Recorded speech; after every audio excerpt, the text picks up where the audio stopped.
Evolution. Sports Talk Television live here nightly. Bucs Report. It's the Sports Lab. I'm your host, Peter Blake, giving you something to think about on tonight's show. Bring your passion, bring your excitement, just don't bring any nonsense. Hey guys, what's going on? Welcome back to another edition of the Evolution of Sports Talk Television here, brought to you by Advanced Auto Parts for all your auto parts needs. It's Advanced Auto Parts. It's the Sports Web. I'm your host, Peter Blake, giving you something to think about. And as we always do here on this show to start it off, bring your passion, bring your excitement. Just don't bring any nonsense. On tonight's show at 9:15, we will have Brent Allen of the Pewtercast talking, of course, about what? What do we always talk about on this show? Tampa Bay Buccaneer football. And, of course, it is Monday and still, what was it, 2 weeks from yesterday, the Bucs are still Super Bowl champions. That's right, world champions. So definitely want to hear from you guys. What do you think about it? What do you think about the impending free agency? 727-255-0391. It's 727-255-0391. So with all that being said, what's the news for the day? According to Ian Rappaport of NFL Network, it looks like the Bucs are expected to tag Chris Godwin. Now, a lot of people would be against this move. I'm not. You tag him. They're still hoping to get a long-term deal done, according to Rappaport. He's saying that both sides are still working on getting a long-term deal done. Tampa Bay is expected to tag Godwin and ensure he doesn't go anywhere. Of course, the tagging process opens up on Tuesday, and whatever happens, we'll have it here live for you on Bucs Report on the Evolution of Sports Talk Television. So what do you guys think about that? I told you the sky isn't falling. Of course, Bruce Arians lately has come out and said that the Bucs need to sign about 5 or 6 of their own free agents. So we'll see how that works out and what free agents they choose, because, of course, they have lots of decisions to make. Not only a Chris Godwin, but, of course, a Shaq Barrett, who his recent comments would suggest that maybe he could be out of the Bucs' plans. But I'm not so sure about that. And once again, look, I get it. Guys got tagged last year. They want to get paid this year, and Shaq absolutely deserves to be paid. So not only is it Chris Godwin, but it's Shaq Barrett, it's an Ndamukong Suh, it's a Rob Gronkowski, it's an Antonio Brown. It's a Ryan Suckup, who a lot of people are not talking about. Could that be a guy that you would let test free agency? Would you bother at this point, Bucs fans? Would you test free agency at this point? Somebody says we need to tag OBJ. OBJ is not going to be taggable, buddy. Right now, he is, and you can, I know you're trolling me, so for that, you get this. And of course, if you say something I like, I'll do this. Hopefully, we don't get this tonight. If you really, really, really are upset with me and you decide to troll me, I'll do this. Want to do that tonight. I don't want you guys to troll me. I don't. I want to know what you think. Really quick, though, I want to give a special shout out to my little sister, Christine Blake. Love you to death, little Gizmo. She suffered a mild stroke. I just got a chance to talk to her about an hour ago. She told me to give her a special shout out. So that's what we do here on the Evolution of Sports Talk Television. If you did see my post on Facebook, I appreciate all the prayers that you guys have been sending. She did suffer a mild stroke yesterday. I don't know the update on it. I just know I talked to my little sister and I want her to be okay. So, Chrissy, this is your shout out. I love you. Get better. And Big Brother will be coming to town very soon to see you more, hopefully in the next couple of days. So I appreciate it again. If you send her some prayers, send my family some prayers, because we've definitely been through it the last couple months. Just saying. Let's go out to Christopher Cole. LVD needs to be signed. Everybody kind of pointing to that. That would be a guy that a lot of Bucs fans would say, that's the guy you need to sign first. It looks like it's going to be Chris Godwin with the $16 million. And, of course, a lot of that money would be devoted from your salary cap to your wide receivers. How do you feel about that, Bucs fans? Do you want to let him go? Because I hear a lot of Bucs fans say, yeah, we're good in that position with the guys that we have if you re-sign an Antonio Brown. And a big if, but I definitely think you're going to be able to re-sign an Antonio Brown at a discounted rate. I do. So with that being said, let's go out to the phone lines. Welcome to the Evolution. What's your name? Where are you calling from? Peter, this is Alex from West Palm. What's going on, buddy? What's going on, buddy? How you doing tonight? First of all, listen, my condolences for your sister, bro. And that's going to be a very, very trying time. After knowing that the Buccaneers won the Super Bowl and then having something personal like this happen to you, bro, it could be very, very, very mixed emotions. So I'm sorry to hear that for right now. I appreciate it, man. I appreciate it. She's going to get better. We're going to get better as a family. We're going to come through this like we always do as a family, doing that together. And, like I said, it was good to talk to her tonight. Yesterday, it wasn't necessarily so good because I couldn't really talk to her. So thank you very much. I appreciate that, Alex. So what do you have to say, buddy? Okay, I have a couple things to say, buddy. Yeah. So Alex from West Palm. I love you guys. I called in a couple of times. Yes, sir. For the first time in first time in like a decade, I'm not worried about the draft. Right. I can care less. Right. Losing creates this one miracle thing that you worry about who did draft in the first round, second round, third round. But it doesn't really matter because our team is squared away. I think we're good. And I think that our free agents, I think we have a chance. If we're making close with Shaq Barrett. A lot of people, I've seen a lot of posts that people say that, oh, Shaq Barrett wants to break the bank. He deserves to, for one, right? Sure. So he's proved it. Pay the man. If it's close, I believe it's close because I think the camaraderie he has with his coaches and the players, I think if it's close in the ballpark, I think he signs back with us again. Well, and I think that's what Bruce Arians kind of mentioned in his presser, and he's kind of mentioned throughout the offseason. If the Bucs are close in terms of financial, why wouldn't you want to sign? I mean, because again, we all know being a bad team, the Bucs were a bad team once upon a time, right, Alex? And what do they have to do in order to get guys to come in here? You have to overpay, and sometimes that doesn't even work because you're so bad. But right now, you would have to say that, basically the Bucs, you don't have to say it. They're the top of the mountain at this point. They have Tom Brady, which is a big-time chip that you can use to your advantage.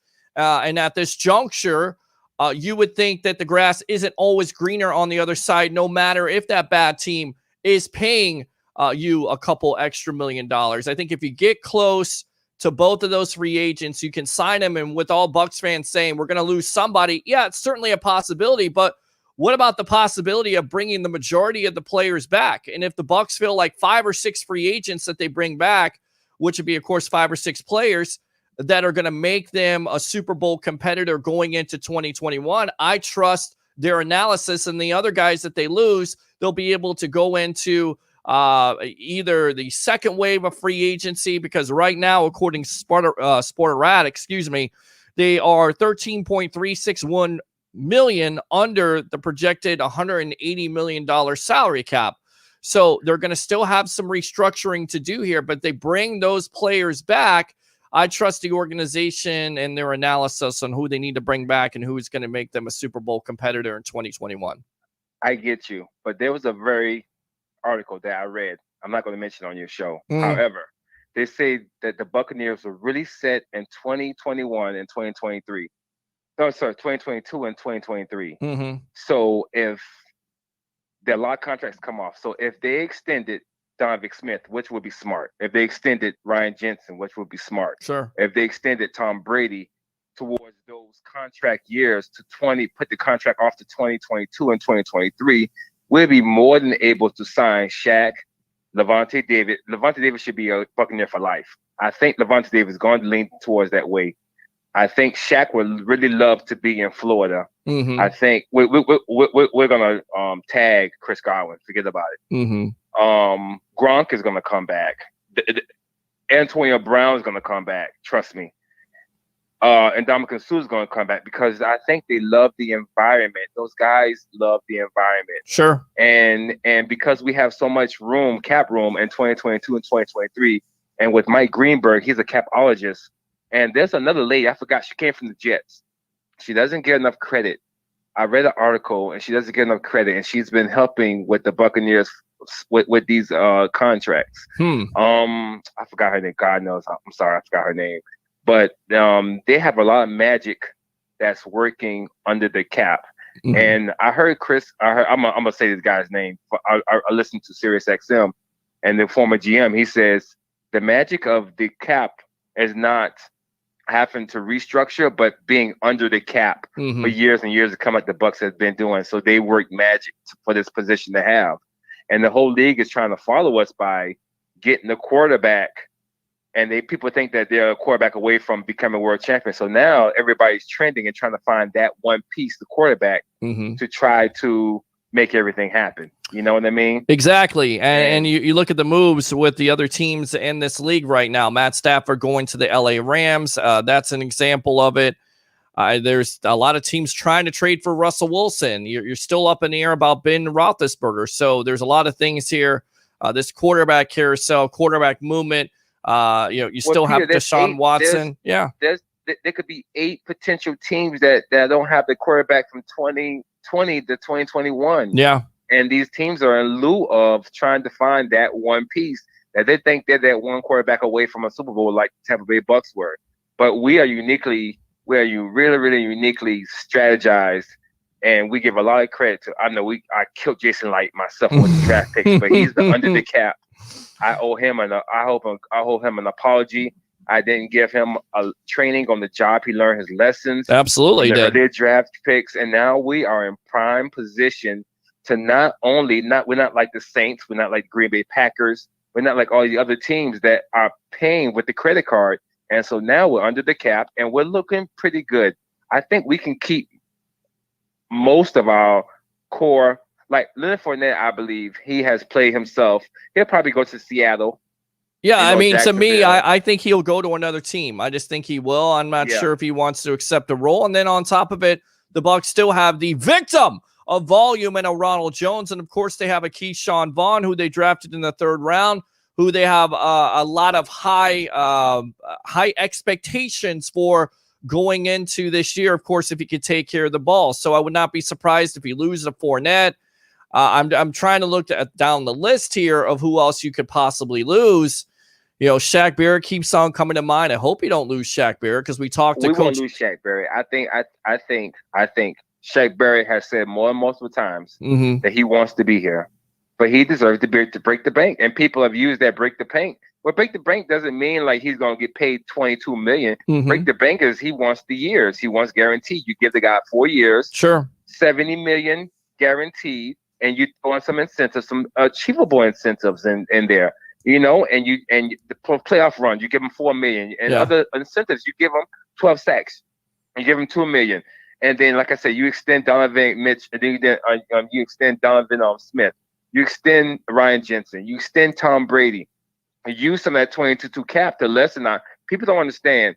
It's the cap number against the year, not necessarily how much money goes toward that individual cap that year. Exactly. There's and you have to, they could definitely play with the numbers and restructure a lot of these deals. And we've already heard from our own Joshua Cole Allen that Tom Brady could, not only be up for an extension, but also a restructuring. We've heard Mike Evans could possibly restructure again. So there's all kinds of options here. It's not like the Bucs are dead in the water, or it's a situation like the Saints of where they're basically over the cap, and you got to hope for, basically cutting some premier players, because eventually that's what you're going to see from the Saints. And I'm kind of curious of who they're going to get rid of and how bad they could be this year. And that's what you have to worry about with taking care of the cap and managing the cap. You have to keep it all in structure there. And if you don't, then you become basically like the Saints. You loaded up for the last 2 years to win a Super Bowl. You didn't. And now basically you've got to cut down. You got to make all these cuts. The Bucs are not in that situation at this point, but they definitely have some decisions that they're going to have to make, and we'll see how they approach them. Anything else, Alex? This is how special this run is, right? The Saints have geared up for this for the last 2 and 3 years. They were not able to make it. Like the Rams geared up for the last 2 or 3 years. They were not able to make it. But the Buccaneers geared up. They hit the right tune at the right time. They got rid of a fan favorite in Jameis Winston. They changed some things. They got rid of McCoy. They changed some things. They stuck with Bruce Arians. Bruce Arians had the vision. And also with Jason Light had the vision, even when it wasn't looking good. This is how special this run is. We probably won't appreciate it until like 5 years later of how special this run is. And now the NFL we are like the darlings of the NFL now. Yep. It's crazy. It is. And what a difference a year makes. Last year, you were talking about the draft, who the quarterback was going to be, who was coming in here, free agency, if you could resign all your guys. This year, you're not talking so much about the draft. You're still talking about free agency. But at the end of the night, the Bucs are still Super Bowl champions. Good stuff there, man. Let me go ahead and fire the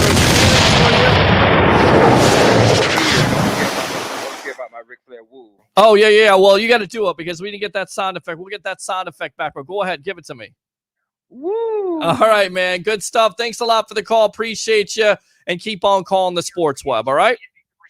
Okay, bye. All right, buddy. Good stuff there. All right, we'll go on to Brent Allen. Let's go ahead and read these comments really quick, and then we will get out to our guest, Brent Allen of the Pewtercast. Let's see. LVD needs to be signed.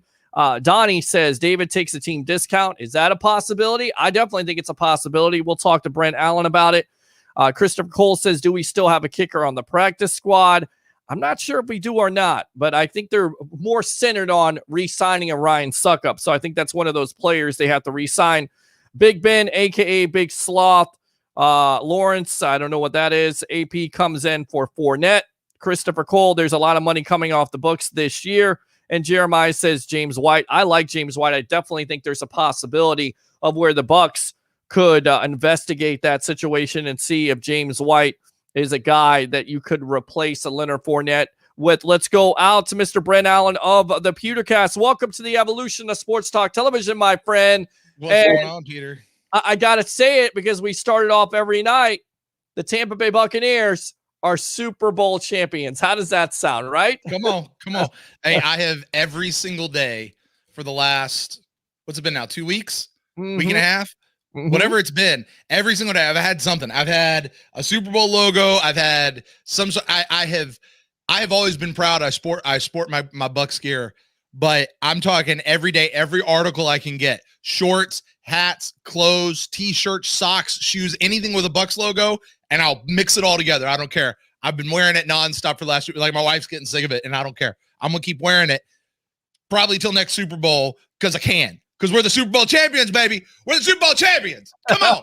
Let's get it, Peter. That's it. And there's nothing that anybody can say about it or take away from it. Right. And are you kind of in agreement or in agreement with Alex was saying that it necessarily hasn't hit you yet, that you're probably you'll probably appreciate it more in the next couple years?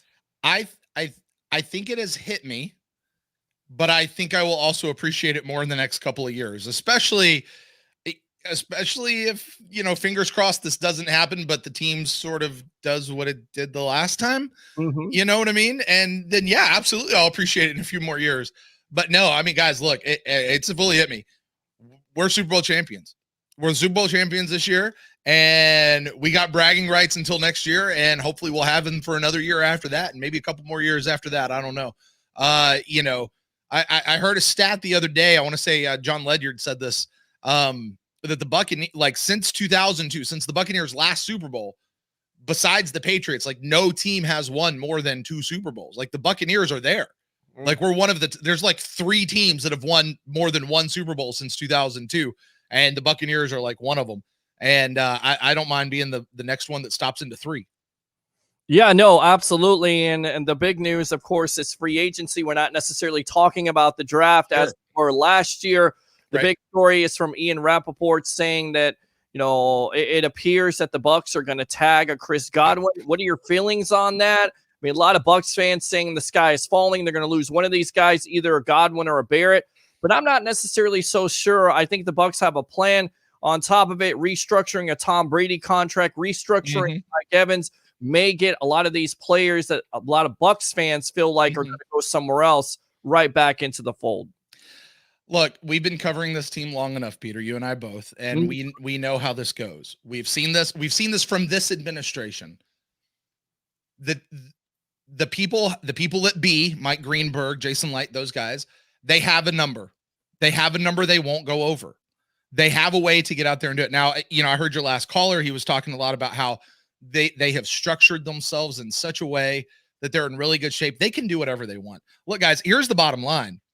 If the Buccaneers really want every single one of these guys back, they can pay them literally whatever they want, get these guys back, and there's ways you can finagle things to do that. Right? They could do it. We see teams every year do stupid stuff where they kick it down the road. They finagle stuff. We look at what's the cap number right now, Peter? Like 22, 24, something like that. I haven't looked at it recently. It's actually, according to the Tampa Bay Times and Spoteratic, or overthecap.com, it's $13.361 million under the projected 180. Now, here's the thing that I keep on telling fans. Who's to say that this cap number doesn't go up simply because the NFL and TV contracts redo their deal? If they redo the deal with television, then basically that number goes up, and everybody that was talking about the Bucs losing this and teams losing this, it's really much to do about nothing if that TV contract is signed in the offseason. And Peter, you're absolutely right. And let's not forget, just 2 years ago, they found an extra $8 billion from the TV contracts that they just cut a $290 some odd million check to all the teams. Basically, they found everybody's salary cap for them for the next year. Right. That came out of the existing TV contracts. This year, when everybody's home watching TV, do you not think that value probably went up quite a bit? Yeah, it probably did. And you're absolutely right, because they haven't released what that number is. So 13 mil under. Guys, look, I'll never forget Jason Light's face at, I want to say it was the Combine 2-3 years ago.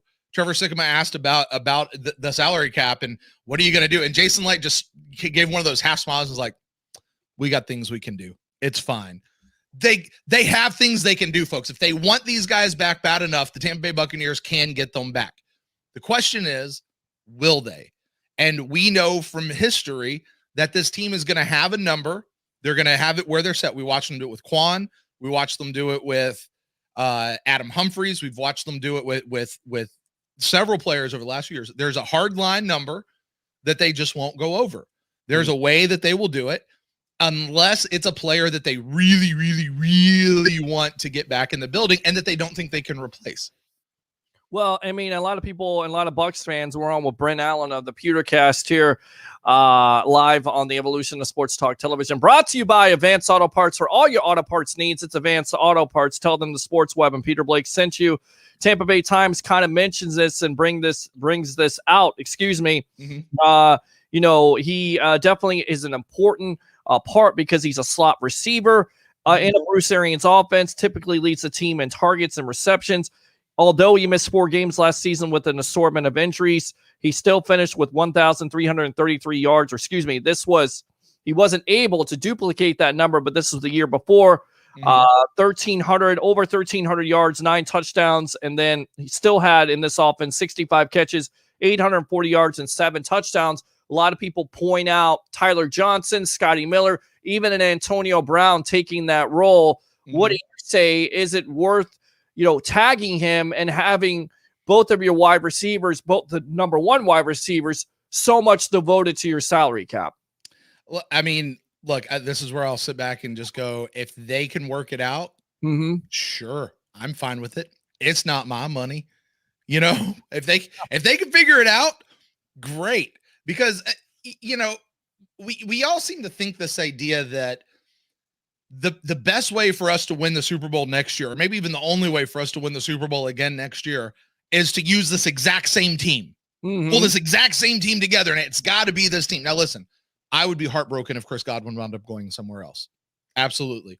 I want Chris Godwin on this team specifically. I'd like Shaq Barrett on this team specifically. There are other players out there. There are new players coming up through the draft. There are other free agents that are out there. This team will look different going into next year. It's just a question of which pieces, and it won't necessarily be the same team that this team's going to be taking to the Super Bowl in 2022. You know what I'm talking about? Yeah, you know what I'm talking about? Exactly. I know exactly what you're talking about, Brent Allen. They'll be fine. Let's go ahead and read some of these comments from these guys. Again, AP comes in for Fournette. That was Adrian Peterson. Would you be interested in that? Do you think fans should be interested? Do you think this organization would be interested in a Peterson? Still somewhat productive, but you have a Keyshawn Vaughn. Aren't you kind of taking away carries from a Keyshawn Vaughn and a Ronald Jones if you get a Peterson? I don't care who I'm taking carries from as long as whoever's carrying the rock is getting the yards. Okay. You know what I mean? Bottom line, I don't care who it's coming from as long as they get in the yards. Now, I'm a Rojo guy. Every time they give the ball, I say, feed Rojo, feed Rojo. Look, as good as playoff Lenny was, every time Rojo came into the game throughout the playoffs, he hit harder. He had longer runs. He did better than Leonard Fournette. And I don't necessarily understand why they kept him out unless that finger issue was bothering Rojo more than they ever told us, which is entirely possible. Or they were just riding a high hand. I'm not trying to take anything away from what Leonard Fournette was doing throughout the playoffs, but Rojo was better. So I'm a Rojo guy. So I love the idea of rolling with Rojo next year. And then to have that kind of a Keyshawn Vaughn in the second or Adrian Peterson. Look, guys, Adrian Peterson's doing exactly what everybody should be doing at his point in career. He's chasing a ring. He's chasing a ring. He's made his money. He's fine with that. He just wants to go win. He wants to ride it. He wants to do a Peyton Manning. I won a Super Bowl. I'm leaving, y'all. Peace out. That's exactly what he wants to do. And I get it. I understand it. I'm just not that interested in it, But if he wants to come on a $1 million deal or do whatever Leonard Fournette did and come on in, fine, I guess. Do you think that's the player you most likely lose? You could lose a Leonard Fournette. Who else do you see out of this collection of players? You have a Levante David, a Shaq Barrett. We've heard Coach BA about 5 or 6 players. In your estimation, who are some of the players they could lose? Is it a Ryan Suckup? Could they go with another kicker? As crazy as it sounds, 90% field goal kicking. Could the Bucs go in a different direction to save most of the majority of these players, like a Shaq Barrett, like a Chris Godwin, like a Levante David, and Ndamukong Suh, Rob Gronkowski, and an Antonio Brown? Yeah, I'm going to tell you this. Out of all the Buccaneers free agents that are out there right now, there's only one, just one, who's going to write his own check, and that's Ryan Suckup. Okay. Ryan Suckup is going to get whatever the Sam Hill Ryan Suckup wants to stay on this football team, and they will give it to him. Now, Ryan Suckup's going to, he's going to do what he needs to do. He's going to get his, and he's going to be fine. Chris Godwin's going to either get the tag or he's going to take whatever deal that they give him or whatever deal they can work out. That's the way that one's most likely going to shake out. And if it doesn't, he goes off somewhere else. That breaks everybody's heart. That's going to be tough. We've got a really deep running back or a wide receiver room, folks. And I don't think there's any way Chris Godwin gets out of the building. I just don't. And they're gonna get him through the tag. So Chris Godwin's not going to be able to write his own check. It's either whatever they give him, or it's the tag, and that's the way it's going to roll. My guess is probably going to wind up being the tag because Chris is going to want to give himself another year, make that money up. Shaq Barrett's more of a question mark to me. He wants to break the bank. Okay, I think everybody's putting way too much emphasis on Shaq Barrett wanting to break the bank. Of course he wants to break the bank. Sure. Everybody wants to break the bank, right? You'd be stupid not. Hey, would you like as much money as you could possibly get? No, actually, I'm okay. It was, 13, 14 million, you give me 18. That's okay. I'm going to go. No, of course he wants to break the bank. Break the bank, please. Yeah, exactly. But reality is what reality is. And Shaq Barrett is a player that they're going to have a hardline number for. And he's either going to agree to it or he's not. And he's going to get an offer. Maybe he gets an offer from somewhere else and he goes. Or maybe he comes back. They let him test free agency and he comes back and says, nobody else gave me the same deal you guys did. So let's sign it. It could go either way.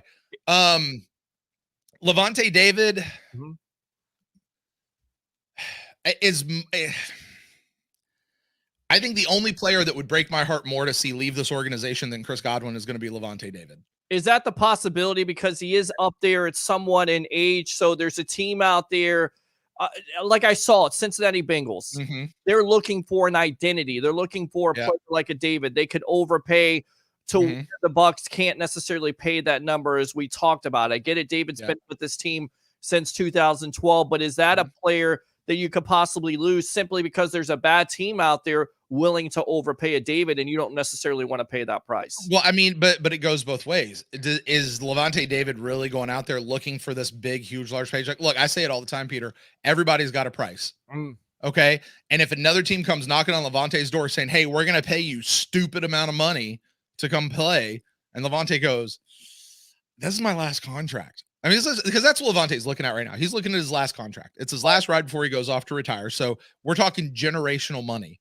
Win, lose, or draw, it's generational money. He's got his ring, so it's possible. But Levante wants to stay. He said that. He wants to stay. He wants to stay in Tampa Bay. You know, will he take the hometown discount? I hate that phrase. I hate that phrase with a passion. They need to pay him, and they need to pay him fairly.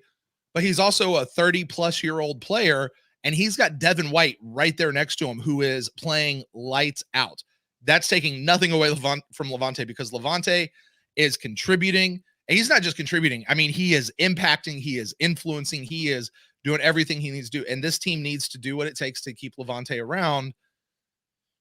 But again, if a team comes in and offers stupid, even Levante, they're going to have a hard line number with him that if they go over, the Bucs aren't going to match it, guys. They're just not. They're not. And I'm not saying whether or not they should. I'm just telling you what they're going to do. They're not going to match it. We followed this team. We know how they operate.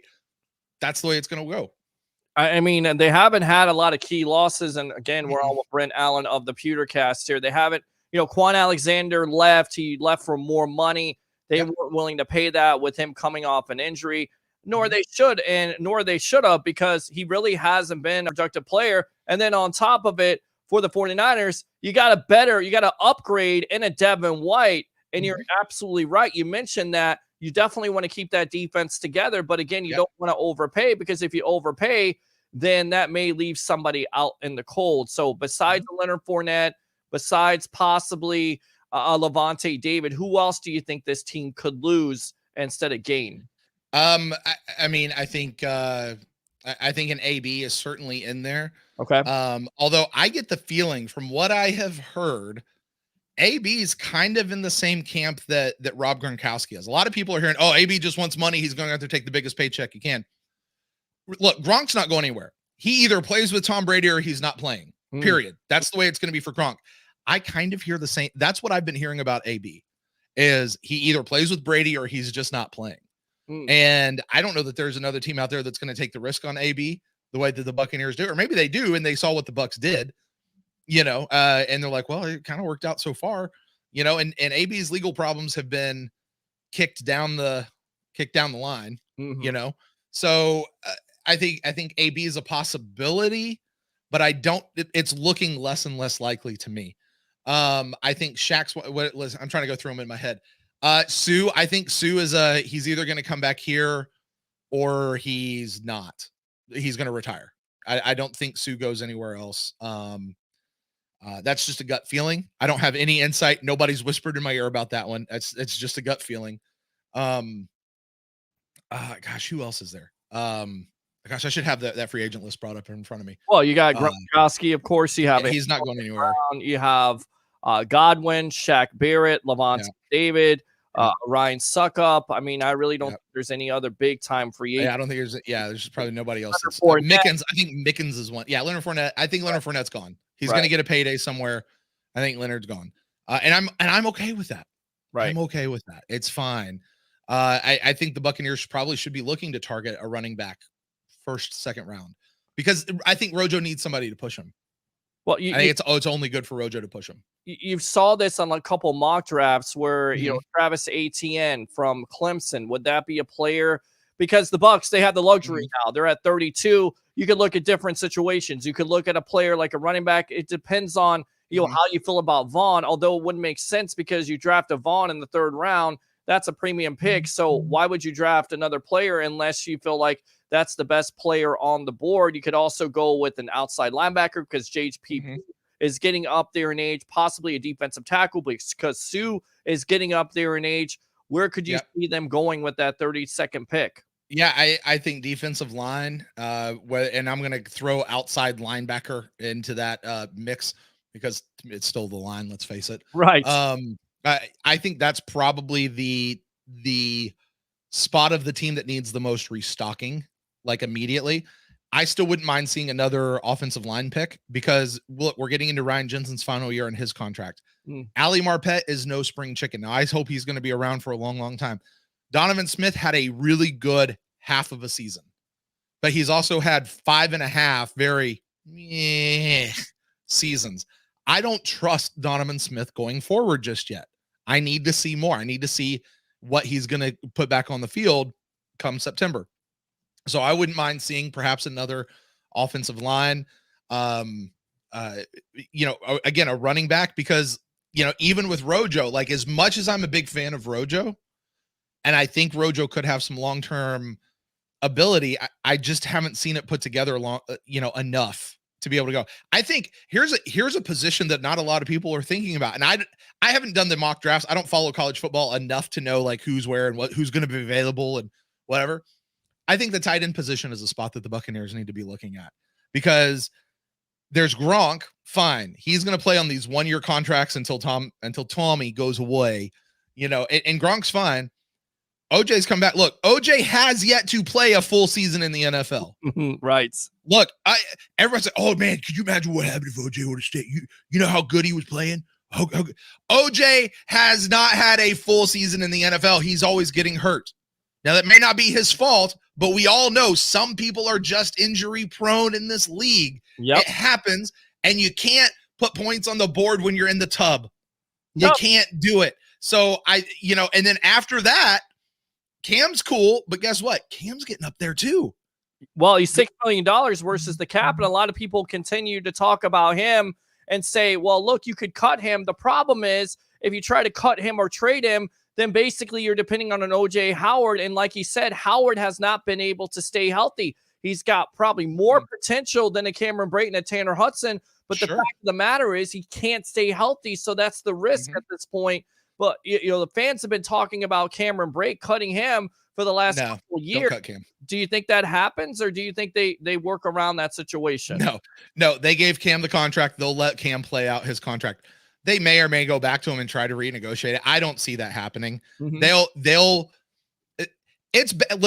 it is bad juju in any business, even the NFL, to go to a player and be like, hey, so I know we gave you a contract. We said we'd pay you $6 million this year. We'd like to keep you, but we only want to give you 4 for this year. Come on, you want to help out the team? Versus, hey, we need $2 million. Okay, let's take your $2 million and just spread it out a little bit more over the next upcoming years for whomever that new player is. It's much easier to do it that way. It does not endear a person to an organization to keep going back to them saying, hey, can we take some more of your money away? Now, versus that with like a Mike Evans situation where Mike verbally said, if you need to take some of my money away to keep these guys around, do it. And he offered. That's a whole different situation. Right? Yeah. But to keep going, to go to these guys and ask them, and I don't see Cam Brate necessarily volunteering that money to come off the board, but he might. I don't know. Cam's getting ready to get married. So we'll see. And by the way, congratulations to him and Brooke. You guys are great. Absolutely. But we so yeah, absolutely. I was watching them at the boat parade the other day. They're a cute couple. Anyway, sorry. But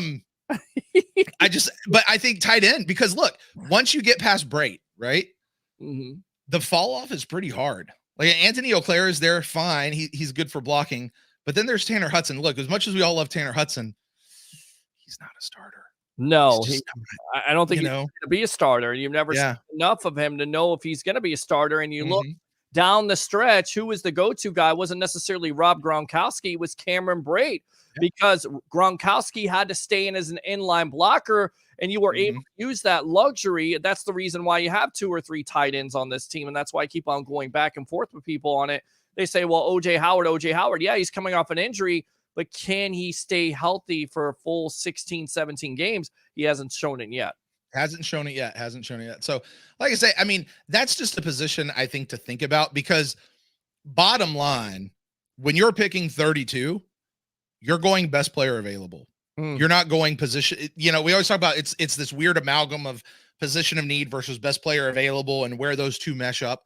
The further you get down the line, the more it leans towards just get the best player who's on the board. Yeah. Because the Buccaneers don't have a whole lot of holes. And by the way, you said when you first brought me in, Peter, you said we're not yet talking about the draft. And that's right, and that's appropriate, because another thing that I've learned from covering this team for so long, you could talk about the draft till you're blue in the face. Sure. And then when free agency hits, things change. They bring in certain players, and it completely changes your draft strategy. So there's not really a point to lay down, hey, here's what our draft plan is, until we actually see what our team looks like going. Like, the draft is the last step in the process of getting your players for the season, or the next to last step, actually, I guess. You got to see what happens in free agency, who you keep, who you don't, where your holes are, because if somebody does wind up leaving, that could change your whole situation really quick. Agree. Let's go out to the webheads here. Read these comments. Jeremiah says James White. That's been talked about a lot. Is that a player that you think, if the Bucs have enough money, or White would take less money, like say Leonard Fournette did with a 1-year deal, where you get him on board and you strengthen that running back room?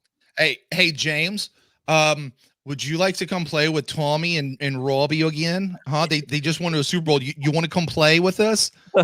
Okay, come on. Here's your money. Let's go. Come out to play. Yeah. I mean, Tommy and Robbie are already texting Jimmy. James will take whatever they give him, and look, they'll do something relatively. Look, they did not have to give Rob Gronkowski $10 million. I understand it was part of his contract from the trade and all that kind of stuff. They can rip that up and rework all that. They didn't have to give him that money. Yes, this is for players like James White. This is about coming to win a ring. Unless there's a team out there that gives them stupid money.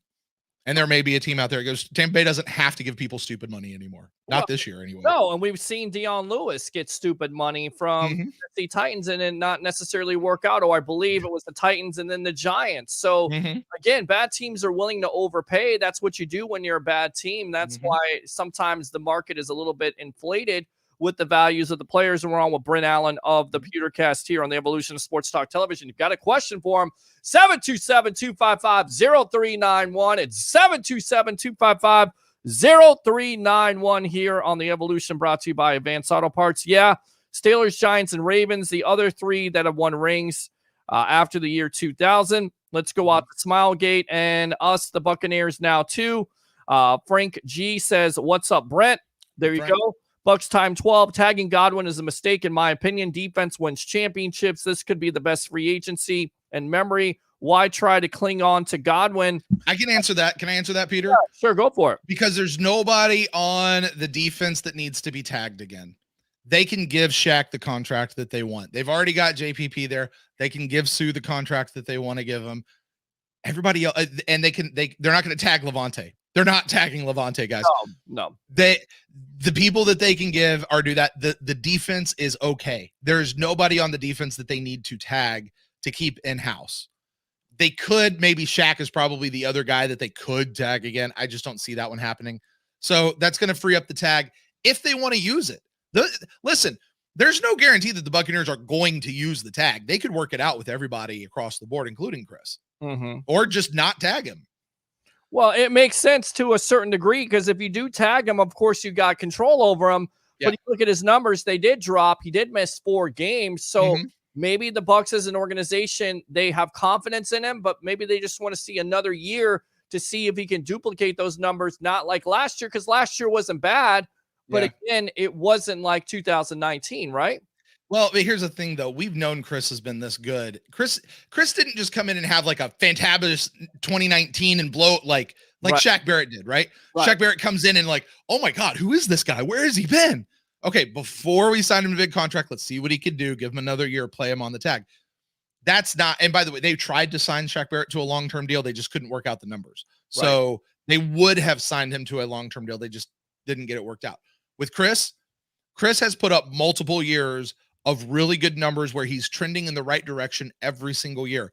And I think if you take Chris's numbers from this year and overlay them, it give him those 4 games, like just sort of either don't calculate them into the equation or simulate them and give them to him. His numbers are still pretty good. And Chris is not that bad. By the way, Chris, this is the first year. Peter, how many times in the offseason have we gone and gone, hey, have you seen all the weapons that the Buccaneers have? Who are they going to cover? Who are they going to cover? How many years have we done that, Peter? So many years. This is the first year that's worked, right? Yes. This is the first year that's worked. So, with Chris, it's like, yeah, of course his numbers down. Mike Evans' numbers were down. He barely got 1,000 yards this year, like because they forced it to him. He barely got it. So, I don't think that it's a matter of they need to see more from Chris. They've seen all that they need to see out of Chris. They know what he can do. They know what he's capable of. And I mean, injuries are injuries. It's fine. It's really just going to be a matter of can they come to the right number, to the right agreement. And, if another team does come knocking and offers stupid money, the Bucs can save it. But here's what I would imagine happens more with Chris. Okay. They give him the tag and they continue to work through the offseason because he doesn't have to sign the tag till like camp or like a week or two before camp, right? Correct. So they can give him the tag to where nobody else can talk to him and then keep working with him on that contract throughout the rest of the summer and see if they can't come to an agreement. And then if they can't, like Shaq Barrett did this past year, they sign the tag and they go and they play for another year under the tag. And I think that's really, the tag is used more to buy you negotiating time. And the Buccaneers need negotiating time because, hey, we just lost a whole month of negotiating time because we were still playing football for the first time in how many years? Absolutely. Good point. All right. So there we go. So we read that one. UCAN says, bring back Quan Alexander. Going to do that. He's trolling me. So he gets that right there. Delaron Nelson says we're keeping everyone. I don't necessarily think they're keeping everyone, but I do think they're going to keep the majority of their players around. Definitely call in now.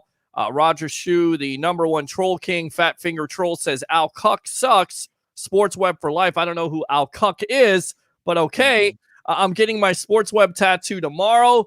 I guess that's a sweeping thing across the Bay Area. I don't know how that happened. I don't even have a Sports Web tattoo. Maybe I need to get one, and we'll start something here on the Evolution. Players have a limited number of years to make money, and they're one play away from being injured or disabled, and that's what it comes down to. I get it. Shaq wants to break the bank because he's really never had that security, and I look at it from the standpoint of he's proven himself to get paid big-time money. Even though his numbers were down, he was third in pressures according to Pro Football Focus in the NFL, and saw what he could do in that postseason when Vita Vea returned. Yeah, and look, here's the thing: out of all of the major free agents to go away, or that have the potential to leave, and I'm not counting Leonard Fournette or AB in that group because they're not major to me. Shaq Barrett's the one that I think has the most potential to wind up getting a big offer from somewhere else and going somewhere else. I think he wants to be in Tampa. He wants to play. He wants to be here, but he still has more time left. He has time to go out and make huge generational money. And Ndamukong Suh, he's already done it. Yeah. He wants to stay. JPP is in the middle of doing it. Like, let's face it, JPP is towards the end of his career right now. He might still have another small contract left in him, but that's about it. Everybody else we got locked up under contract already. Chris Godwin, they're going to keep. Guys, listen, mark it. The Buccaneers are going to keep Chris Godwin. It's going to happen. It's either the tag or they work it out, or they tag it and work it out. Chris Godwin's he is not going anywhere. Levante David, Levante David has made his money. He's going to play for where he wants to play next, right? Shaq Barrett's the only one out of this whole group who hasn't made his money yet. And he is going to he's going to take his highest offer. He's going to take the highest offer. I don't be surprised if Shaq Barrett winds up testing the free agent market. And if he does, I mean, it's been mentioned already, $21 to $23 million. If he wants to make that much money, basically the Bucs are priced out, in your opinion, right? Absolutely. I wouldn't pay Shaq Barrett that because look, here's the thing. As you just pointed out, Shaq Barrett, when Vita Vea wasn't there, was really good, but never quite got home. When Shaq Barrett got the sack leader award 2 years ago, Vita was there all 16 games. When Shaq Barrett came in and had a phenomenal final couple of games, Vita was there. We saw the difference between Shaq Barrett needing Vita and Shaq Barrett not. Shaq Barrett is not a player who stands on his own that without a guy who's eating up stuff in the middle like a Vita Vea. And specifically like Vita Vea because, listen, I love Nacho. I think Nacho had a hell of a year. Steve McClendon, Sue, all those guys. Vita was the one who made the difference there, right? And so, if somebody wants to pay stupid $20+ million a year to Shaq Barrett, good for them. We're not going to pay that, and we shouldn't. Well, I tell you right now, though, a lot of people would say you should because you really haven't had a pass rushing specialist, and then who do you have? Who's your backup plan if you lose a Barrett? Is a Von Miller coming to that conversation? I mean, that's it's a good point. I mean, and that's where the game is. Like I'm talking specifically just about Shaq Barrett, and that's an incomplete conversation, right, Peter? Because you then have to go, okay, well, if Shaq Barrett goes away, then who do you replace him with? So who is out there that would be in the Buccaneers price range? Who is there in the draft that could come in? Can they step in and get that production day one? And if those answers are none, and Shaq Barrett's still your best guy, then maybe you do pay him a bit more money. Well, because you know what, the Bucs want to go to the Super Bowl again. Their aim. This is a one and done year for the Super Bowl for the Buccaneers again. Well, and it's how important your defense is because we saw how important it was versus the Chiefs with holding them to 9 points. We saw how important the defense was with getting after the quarterback in the postseason and how.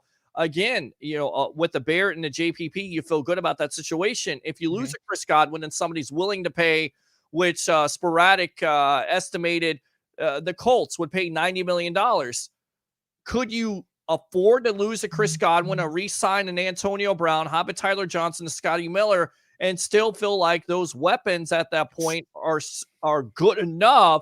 And you still have a Gronk, and you still have a Cam Brate, right? And you still have a Rojo whose hands are getting better. Correct. And maybe Keyshawn Vaughn, because apparently Keyshawn Vaughn is caught on fire in practice.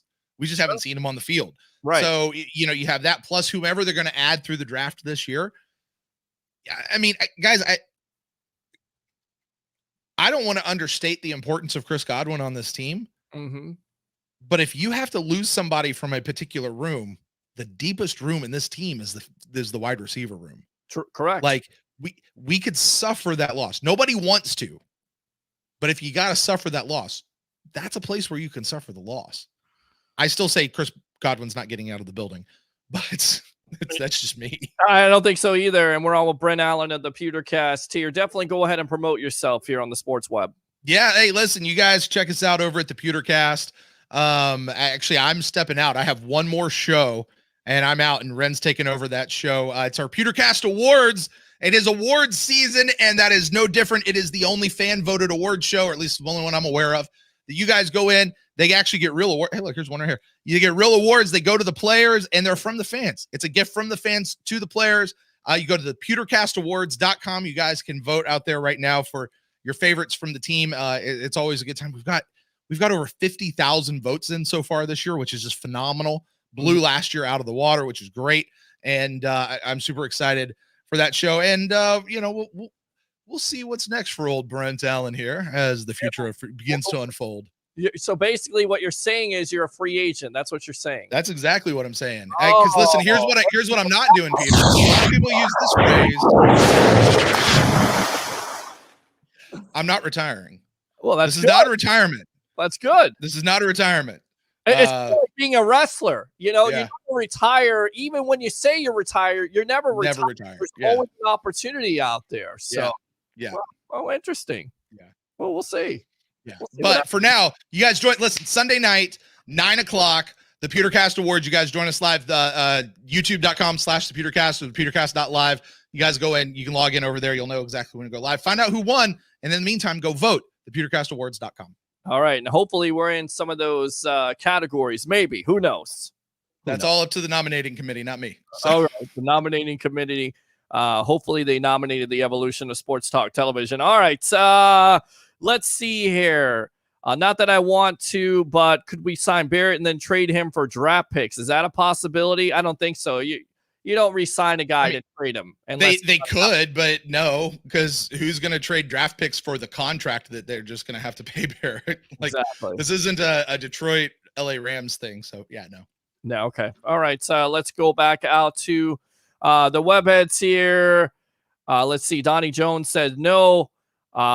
Frank G says Brady and Gronk is a package deal. It's a 2-for-1 deal. You get Brady, you get Gronk, and the whole, conversation from the former Patriot player, it escapes my mind. Is it Rob Nikovich? He keeps on putting out there that, Gronkowski may explore free agency and this and that. Gronk has clearly said over and over again, the only quarterback he wants to play with is Tom Brady. And yet you still have national pundits and guys just trying to stir stuff up, saying that Gronkowski may test free agency. I heard it all over Sirius Radio today, and everyone's like, well, some teams could come in and pay him a lot of money. I'm like, Rob Gronkowski hasn't spent a dime of the money he's made on football, folks. That's not his motivating factor. Stop it. Exactly. He wants to play with Tommy. Exactly. He's there for Tommy. Tommy wants to do that video where he's walking by raising up his shirt and he's got the championship shirt underneath. He wants to make another one of those. That's why he's playing. Exactly. He wants to have another boat parade where Tom Brady is throwing the trophy. Too much of that was too much of a big deal made about Tom throwing that Lombardi trophy, where only by the daughter of the person who made the trophy. Well, she's the only one who made it too much of a big deal out of it. She really made a big deal about this. Yeah. Like I couldn't sleep, and this. Cameron Brake caught it. It's not like it was going into the water. It's not like it hit the water or something. He caught it with his face too, Peter. I don't know if you saw that. Look,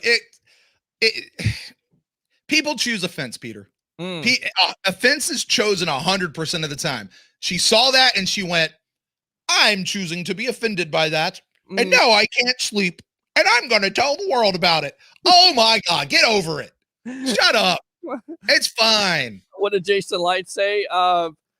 Cool it, Francis, or something like that? Probably something like that. Yeah. My God. Yeah, she made too much of a deal out of it. And, people just picked up the story. And I was like, stop. This is not a story to spread, people. Come on. Yeah. It's too slow of a session, I guess, a news session. Hey, Peter, let me tell you what. Where I grew up, there's a graveyard. And there's a grave in that graveyard where there's a tribute to the grave of the pastor who married the parents of Abraham Lincoln. Oh. Who cares about the daughter of the dude who made the trophy 50 years ago? Nobody. I don't care. Who cares about Walt Disney's kid? No one. I don't care about the kid. Right. I don't give a flying rip what you think about the situation right now. Take your money that you're getting on residuals from your inheritance and shut up. Exactly. And let them have fun. They just won a freaking Super Bowl, dang it. Right. Come on. Everybody's like, well, Tom Brady's trash. Well, he's been working since March. So is it okay for him to live? Is it okay for him to live his life? He's not getting in a car and driving over somebody. He's actually celebrating at a boat parade. It's amazing. Look, you actually drink and have a good time. From what I understand, Tom Brady is mostly a teetotaler, drinks no alcohol ever. He gets out in one event, and people are making T-shirts of Ryan Griffin holding the guy up as he's walking, and Tom Brady's going, I'm never going to live this one down. That's the way, because Tom Brady works his ass off. I'm sorry, I don't know if I can say that here. Tom Brady works his butt off, and look, he gets it, and he's going to be fine. And she just needs to cool it. It was a cool parade. They earned the trophy. They paid her for it. And Yeah, look, it was fun. And look, here's the thing. What if they would have dropped it? They would have sent divers down to go get it. It'd be fine. Of course they would have. It would have been fine. It would have been just fine. It never happened. Here's the question I have. This is the only question I have. Is the trophy waterproof? Like, is it solid all the way through? I mean, I don't know. I don't know how heavy that trophy is. It can't be that heavy if they're tossing it the way they are. You know. I mean, Brady's had enough of those trophies of where he would know how to toss it. How That's to true. It. I mean, Gronk can use it to bunt a baseball. So I certainly think he could do that. Oh hell, he could use it in a wrestling match if he wanted to. If he ever gets back in WWE again, I could see that. With it. I'm serious. I could see it used as a prop somehow. He goes into the shorts to pull out the brass knuckles, and instead he pulls out his Super Bowl rings. It's like somebody. It's like a Triple H gimmick, you know. Instead of bringing out the sledgehammer, he brings out the Lombardi trophy and hits somebody right in the head with it. I mean, it'd be awesome. I mean, awesome. That's must-see TV. I'd watch it. I don't even watch wrestling anymore, and I'd watch it. I definitely watch it, especially WrestleMania coming to town for 2 nights. I'm just saying, WWE. All right, I love Brates. Keep Brate. Yeah. Chris says they have 5 capable tight ends on their roster last season. I think you need to maximize the pick in a little better fashion. Yeah, the draft pick. Draft. Yeah. Okay. Yeah, Chris, that's what I'm talking about, man. It's going to be best player available. I was just saying, I was just throwing that out as a place to maybe think about what you really want. You know, if you're looking at them, it's just a place to think about. But you're absolutely right. Maximize the pick, get best player available at 32, or trade it and get more picks later. Yeah, no, I agree. That's a good absolute situation for the Bucs to have. No, not running back first round. Trade back. OL outside linebacker, versatile player like a Xavier Collins. Frank G says, I remember Rondé Barber always restructuring. John says, keep Brate and ditch OJ. Not unopposed. No. Restructure OJ, extend Cam. Gerardo says, keep the defense together, let Godwin go. Dustin says, assume Fournette is gone. We should draft Harris from Bama with the O-line and Rojo. It would be a good mix. Agree? I know nothing about Harris from Alabama, so sure. Great. Well, draft another running back. See, I think you go with Keyshawn Vaughn because that's who you drafted. I just have to see Keyshawn. I haven't seen him. I've heard good things about him. I just haven't. What I've seen from Keyshawn, I've not been super impressed. Right. But from what I've heard, he's doing great. So I just got to see it. That's all. You have so much draft capital devoted to that running back room, and instead you could actually devote it to, an offensive lineman. Because what happens, knock on wood, if Alex Kappa goes down again, you have Aaron Stiney, who's a free agent, so you may lose him, although I think it's an exclusive free agent, right? So most likely be able to sign him, but you could have depth on that offensive line in case one of these guys goes down. You could, again, fill the defensive tackle spot, fill the outside linebacker spot with that pick instead of devoting it to a running back, which, again, you have 2 good quality running backs. And if you get a James White, you definitely have 3 good quality running backs, in my opinion. So going out. And you're right. He is going to be an exclusive rights free agent. So he either plays with the Bucs or he doesn't play. Right. Yeah. Exactly. Get OBJ. That's been talked about. I think that's nonsense at this point. Here's the only thing I'll say for the OBJ thing. I was 100% against bringing Ndamukong Suh to this team. I was 100% against bringing Antonio Brown to this team. Both of those guys worked out. I'm 100% against bringing OBJ. If they happen to make it happen and it works out, hey, the record's against me, but I'm against bringing OBJ to this organization. Well, the problem is that you not only would have to trade draft capital, but you would also have to pay the guy. Why not pay Godwin instead of going out and getting a player who doesn't know your system, who can't stay healthy consistently? It just doesn't make any sense unless you're prepared to lose Chris Godwin. And then again, you have a Tyler Johnson who you drafted in the 5th round. You have a Scotty Miller who you drafted. They all know your system at this point. OBJ doesn't. I get it. He's highly talented, but more than likely you're going to re-sign an Antonio Brown. So I think you're good anywhere it goes. Of course you want Chris Godwin back to join a Mike Evans and an Antonio Brown, so we can have this conversation like we did last year with who do you cover? Who do you cover this year? You can have the same conversation next year. And look, Antonio Brown was brought to this organization to be an insurance policy. And the only reason why they felt they needed him as an insurance policy because it was at a time when both Mike Evans and Chris Godwin were hurt at the same time. If one of those 2 guys had been healthy with Tyler Johnson, Scotty Miller, all those other guys that you just mentioned, we didn't necessarily need that extra insurance policy. They looked up and they went, both of our number one guys are down right now. We need the extra insurance policy for what they're doing. That's why Antonio Brown was brought in, and the fact that Brady was stumping for him pretty hardcore. So, you know, you lose one of those two, you still have everybody else. That's really good. Yeah, that's a hell of a wide receiver room. I agree. I agree. They'll probably draft a wide receiver in the draft at some point, 4th, 5th round, because they always draft a wide receiver with this team. They do. They always do. All right. No OBJ. For what? Byron says Godwin stays because Tom wants him here. Simple. That's why he gets tagged. Agree?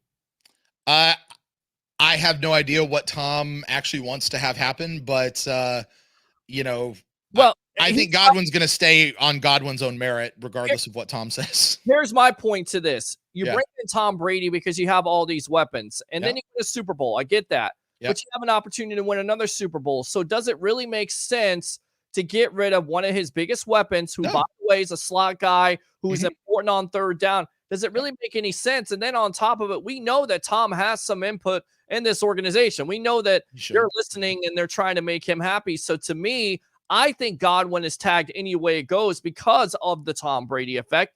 And at the end of the day, I think Godwin wants to be here because he wants to play with Tom Brady. He doesn't necessarily want to see the double teams that he sees with having a Mike Evans. And if you go to another team, you have to learn another system. And even though you paid big time money, it doesn't necessarily mean it's all going to work out. Ask a Brashard Perriman. And I always go back to like an Alvin Harper. And Alvin Harper years ago for the Tampa Bay Buccaneers, highly productive wide receiver for the Dallas Cowboys. But the reason why is because he was seeing those one-on-one coverages that Michael Irvin was taking the pressure off of him. When Alvin Harper came here, yes, the quarterback wasn't necessarily good, but everybody kind of knew double team on this guy, shut everybody else down, or we'll take our chances with the other guy. We'll shut Harper down. He wasn't the same wide receiver in a different system. Yeah, and look, here's my other question. DeAndre Hopkins. How many rings does he got? How well has it worked out for DeAndre Hopkins? He's one of the best wide receivers in the league, right? Agreed? Agree. Maybe the best. It's arguable. It's arguable he's the best. Sure. How's it worked out for him? He doesn't have any rings. And that's if his measure. But if his measure is contract, I mean, DeAndre Hopkins has what's he on right now? A $45 million contract, something like that. Yeah. You know, he went after the money. And if Godwin can get you say somebody said $90 million for Godwin, God, that'd be that would be pricing out. But look, the Colts may do it because they have Carson Wentz. Of course, you know, they got Michael Pittman Jr. there. They have T.Y. Hilton. So there are other teams in the league that are wanting to win this year. It's not just the Bucs. There are other teams that think that this is their year to go win, and they're going to go all in and do that. So it could potentially happen. I don't think I'm with you, though. Godwin gets tagged until they work out the deal, or he plays on the tag this year, and that's the way it's going to roll. I agree. All right, let's go out to OBG. At this point, isn't better than Godwin. Frank says Tom does not want OBJ. Gerardo says Brady's going to push Godwin out the door and swoop on OBJ. Mark it. Nope.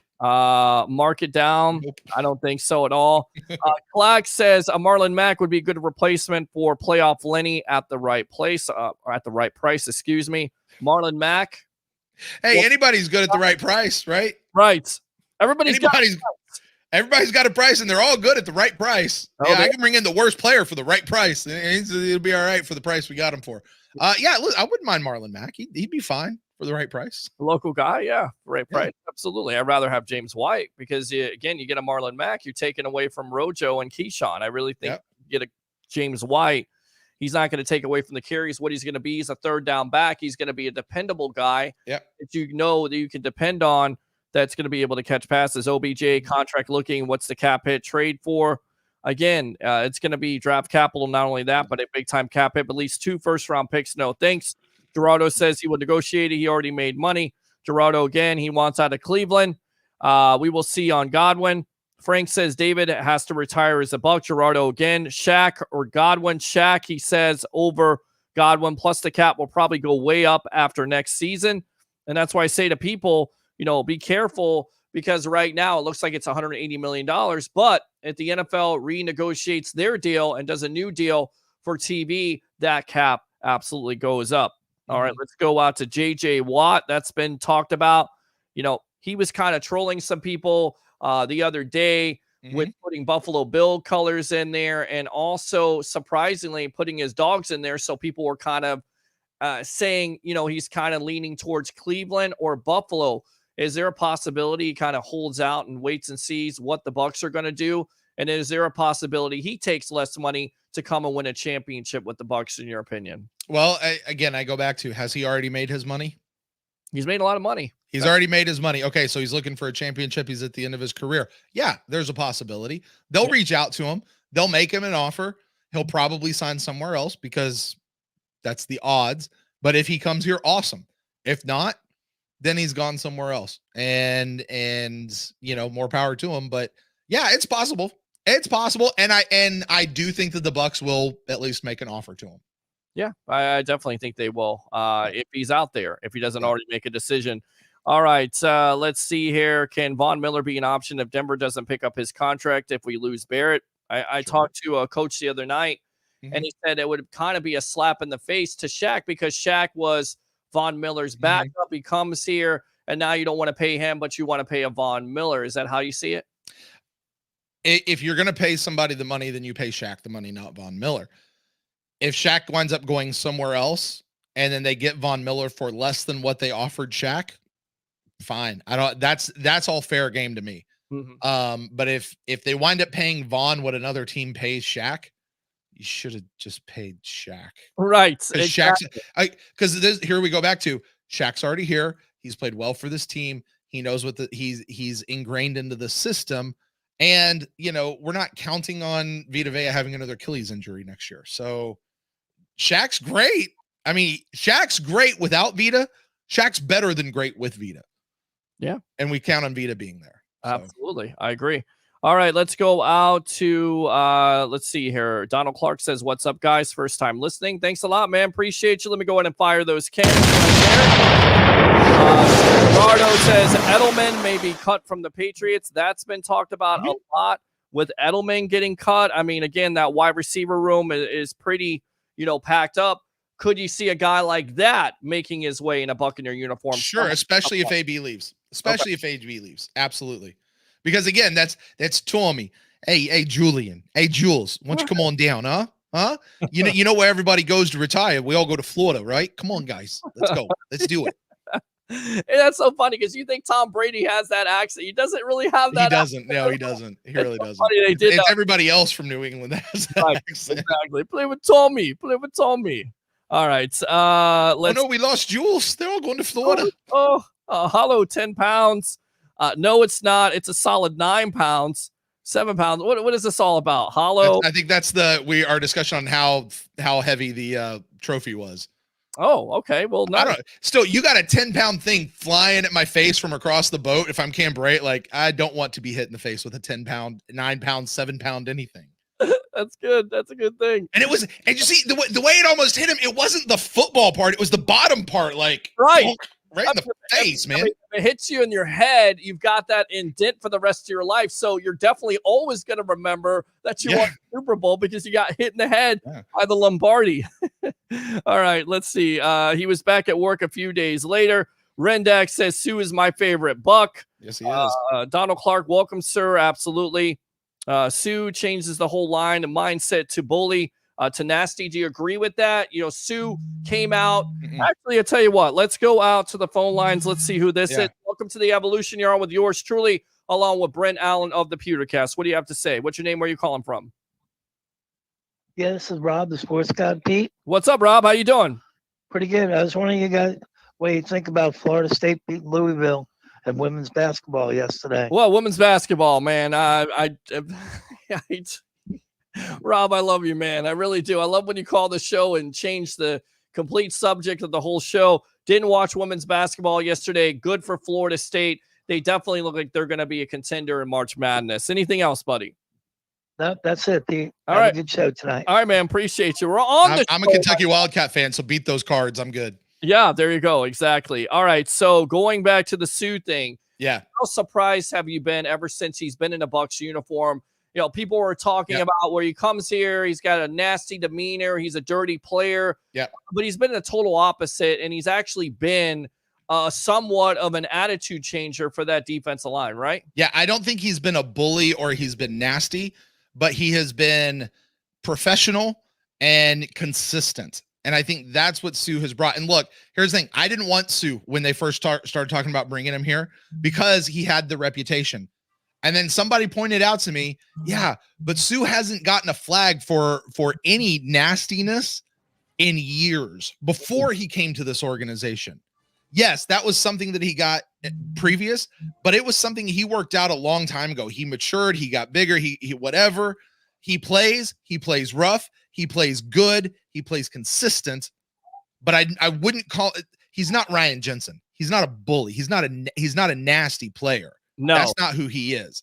But he's professional. He's good at what he does. He's a perfect dirt cutter player. He goes out, he does his job, he does it every single time. He's a blue collar player. That's who he is. And I love having him on this team. And he may be a huge piece of changing the mindset of the defensive line. That part may or may not be right. I think he's huge for this team, and I want him back. And I'm with Rendax.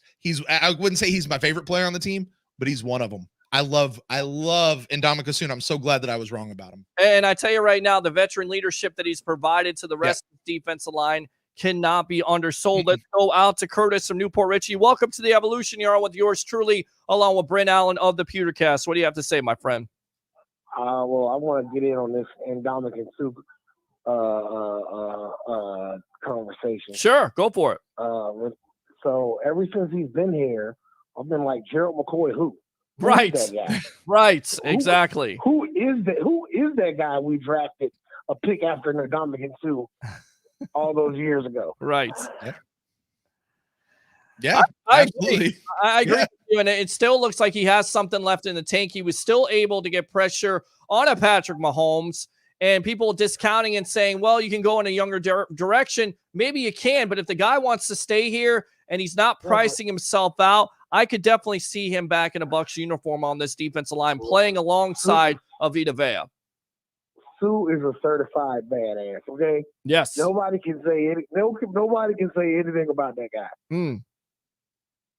I agree. I absolutely agree. What I am very excited about is, I know the little free agency thing, franchise tags or whatever start tomorrow. Sure. I'm nervous about that one. Well, the recent reports, and this was the big news of the day, guys, here, webheads and everybody watching the Sports Web live on Bucs Report. Ian Rappaport of NFL Network says it appears that the Tampa Bay Buccaneers are going to tag Chris Godwin. How do you feel about that, Curtis? I mean, I'm excited because I don't want Godwin going anywhere, but I mean, I'd love to see him get paid. Well, you'd love to see him get paid because then you wouldn't have to necessarily worry about a Shaq. And what you're kind of worried about, I think a lot of people are kind of worried about, is it's going to come down to a decision from this organization where it's either a Shaq or Godwin. Is that how you see it, Brent, where fans are looking at that? And maybe it doesn't necessarily come down to that. Maybe they sign both of those players and they could lose some guys that we don't necessarily think they may lose. I go with option C, what you just said there. Okay. I think Godwin and Barrett are both back next year. Well, I was going to say, I feel like a lot of our upper scale players are going to take pay cuts to try to get everybody to come back. That's what I think. I don't know about that. I just think they'll structure the contracts in such a way that they'll be fine. I don't see too many people truly restructuring a pay to take a pay cut. One, maybe two, one possibly. The Buccaneers are not going to try to do that. Too many people. They'll just structure their contracts in a way that they can make happen. Who do you see taking pay cuts for? Well, like I said, Mike Evans has already offered it. They're not going to do that unless they absolutely have to. They're not just going to say, "Hey, you offered it, so we're going to take you up on it." They're going to wait and see if they have to do that. Other than that, to be frank with you, I don't see anybody else doing it, and they don't want to. The team does not want to go to anybody and say, "Will you please take less money?" That's not what they're trying to do. Not when they have so many other options available to them for how they can finagle a salary cap to get these guys in here. Well, I think it's a Tom Brady. I think it's a Tom Brady thing. If he wants to take less money, restructure his deal, and also sign for another couple of years, I certainly think that's a possibility, Brett. But he's already taken so much less. Tom Brady is not being paid a lot of money. $25 million for a starting caliber quarterback is not much at all. He's not worried about $25 million. He's got a sugar mama as a wife. Get out of here, man. She makes more money he does. She makes more money than he does. You ain't I'll fire the cannons on that. Fire the cannons. And you're exactly right. It goes back to your point here, Brent. Tom Brady has definitely been paid, but he's been known to take pay cuts, and I kind of feel like he's going to take that ultimate pay cut. That is the plan going forward, so he can get most of these players under the cap so they can repeat as Super Bowl champions, or at least have an opportunity to do that. And that would be fine if the Buccaneers were like in salary cap hell. They're not in salary cap hell. They have a lot of options on the table before them. Tom Brady might. He's just already being paid a lot less than what he should. Look, Tom Brady is not a $25 million a year quarterback. I agree. He's not. He's already being paid less. And so, like I said, I just don't think the organization wants to do that, especially when they have other options. It could happen. You're right, though. You're right, though, Peter. Tom Brady's probably the other guy. I don't see anybody else really wanting to do that. You know, maybe Ali Marpet. Ali doesn't seem to care much about money. I think Ali could do it, and I think Mike Evans would do it. And I think the reason why Mike Evans would do it is simply because he wants to keep his running. He wants Godwin. That's it. When Mike Evans went, he was talking about Godwin. That's who he was talking about. What about Jensen taking a pay cut a little bit?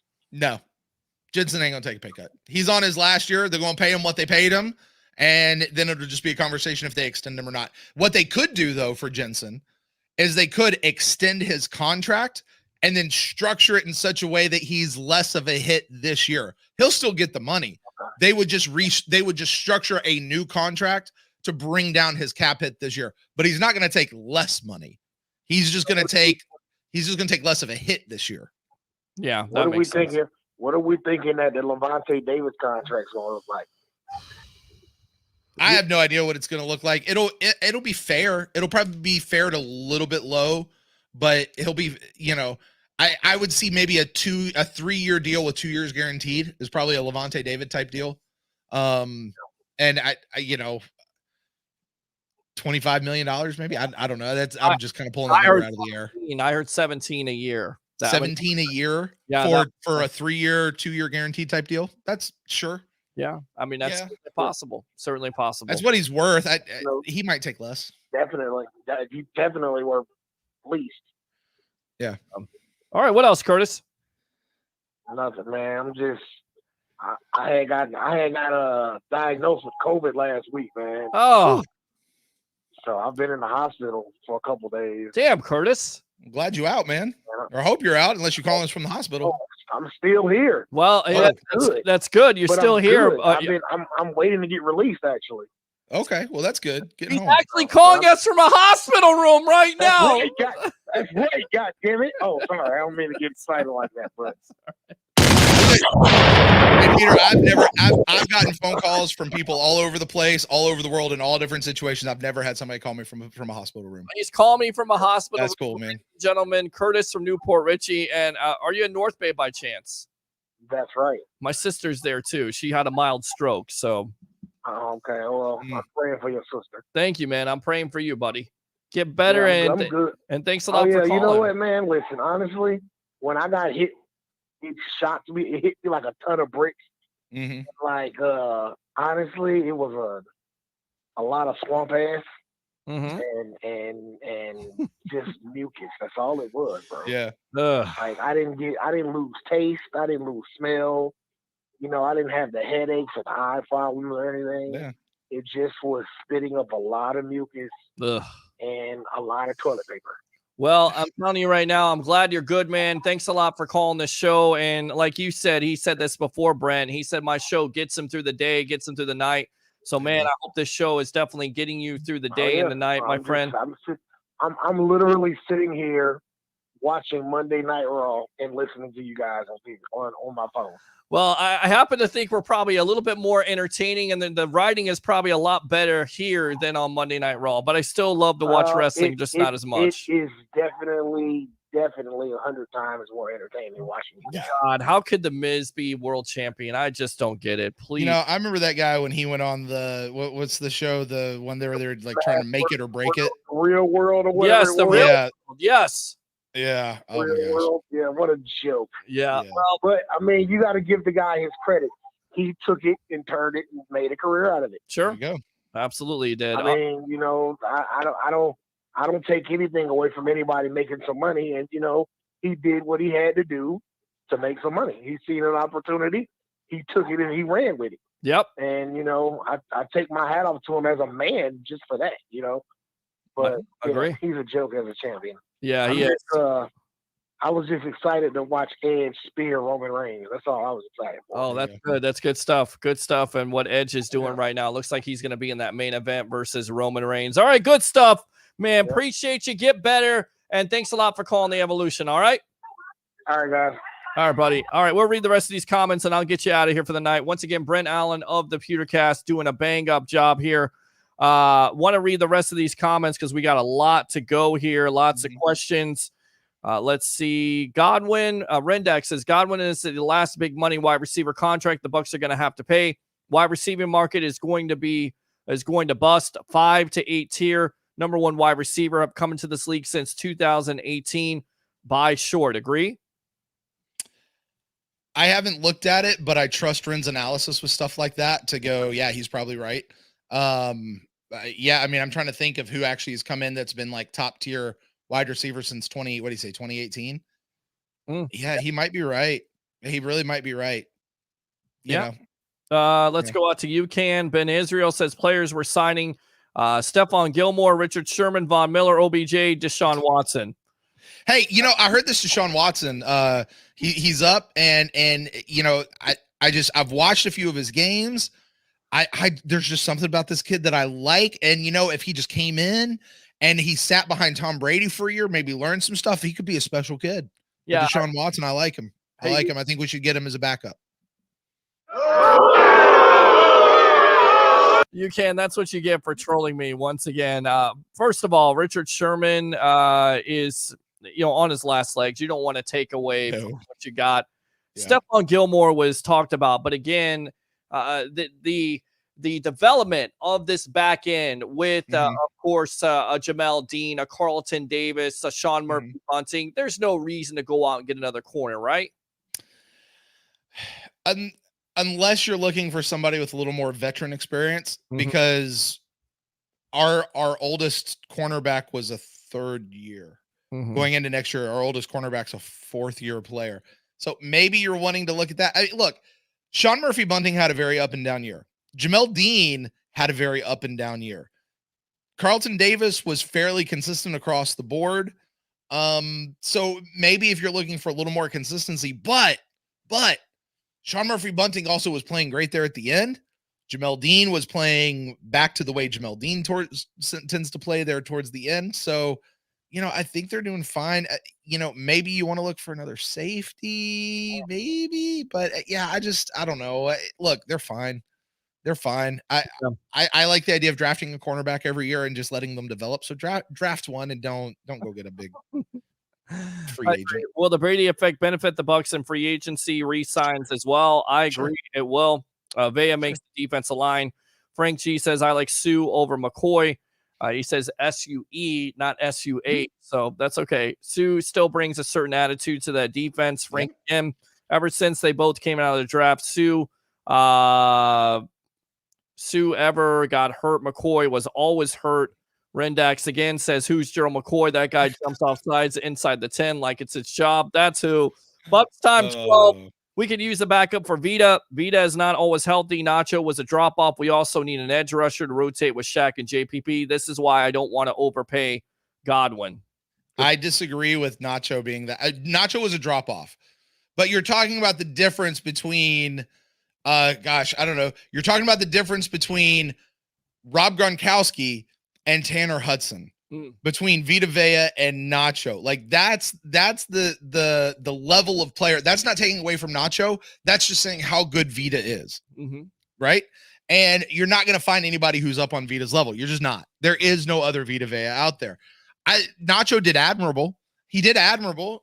He allowed Shaq Barrett to be one of the number one pressurers in the league, which still, look, this defense was damn good, y'all. Oh yeah. This defense all year long was really good, even when we yelled at Todd Bowles for boneheaded play calls and boneheaded game plans, with the exception of that Saints game. Yeah. No, it was a good defense all year long. It was. It really was, especially in the postseason. It's just a great element to this defensive line, having Vea and Sue next to each other. They really cause other players to shine even more with all the blockers they take up. And also the reason why they're number one versus the run in the National Football League. That's a big time. By the way, they were still number one versus the run in the National Football League, even without Vita. Yes. They're just that much better with Vita. It's amazing. You think Tom Brady extends one more year to free up cap? That's what our own Joshua Cole Allen says. Tom will extend 2 more years, in my opinion. Bucs time 12. Tom wants his own dynasty. Here's my question. Can I ask this question? Sure. Peter? Sure. Tom Brady. Tom Brady said he probably plays till he's 45. Tom Brady, he's probably, let's say he has 4 more years left in him. Right? There's a piece of me. Tom Brady's just at number 7. I've got to believe he might be eyeing for 10 Super Bowls.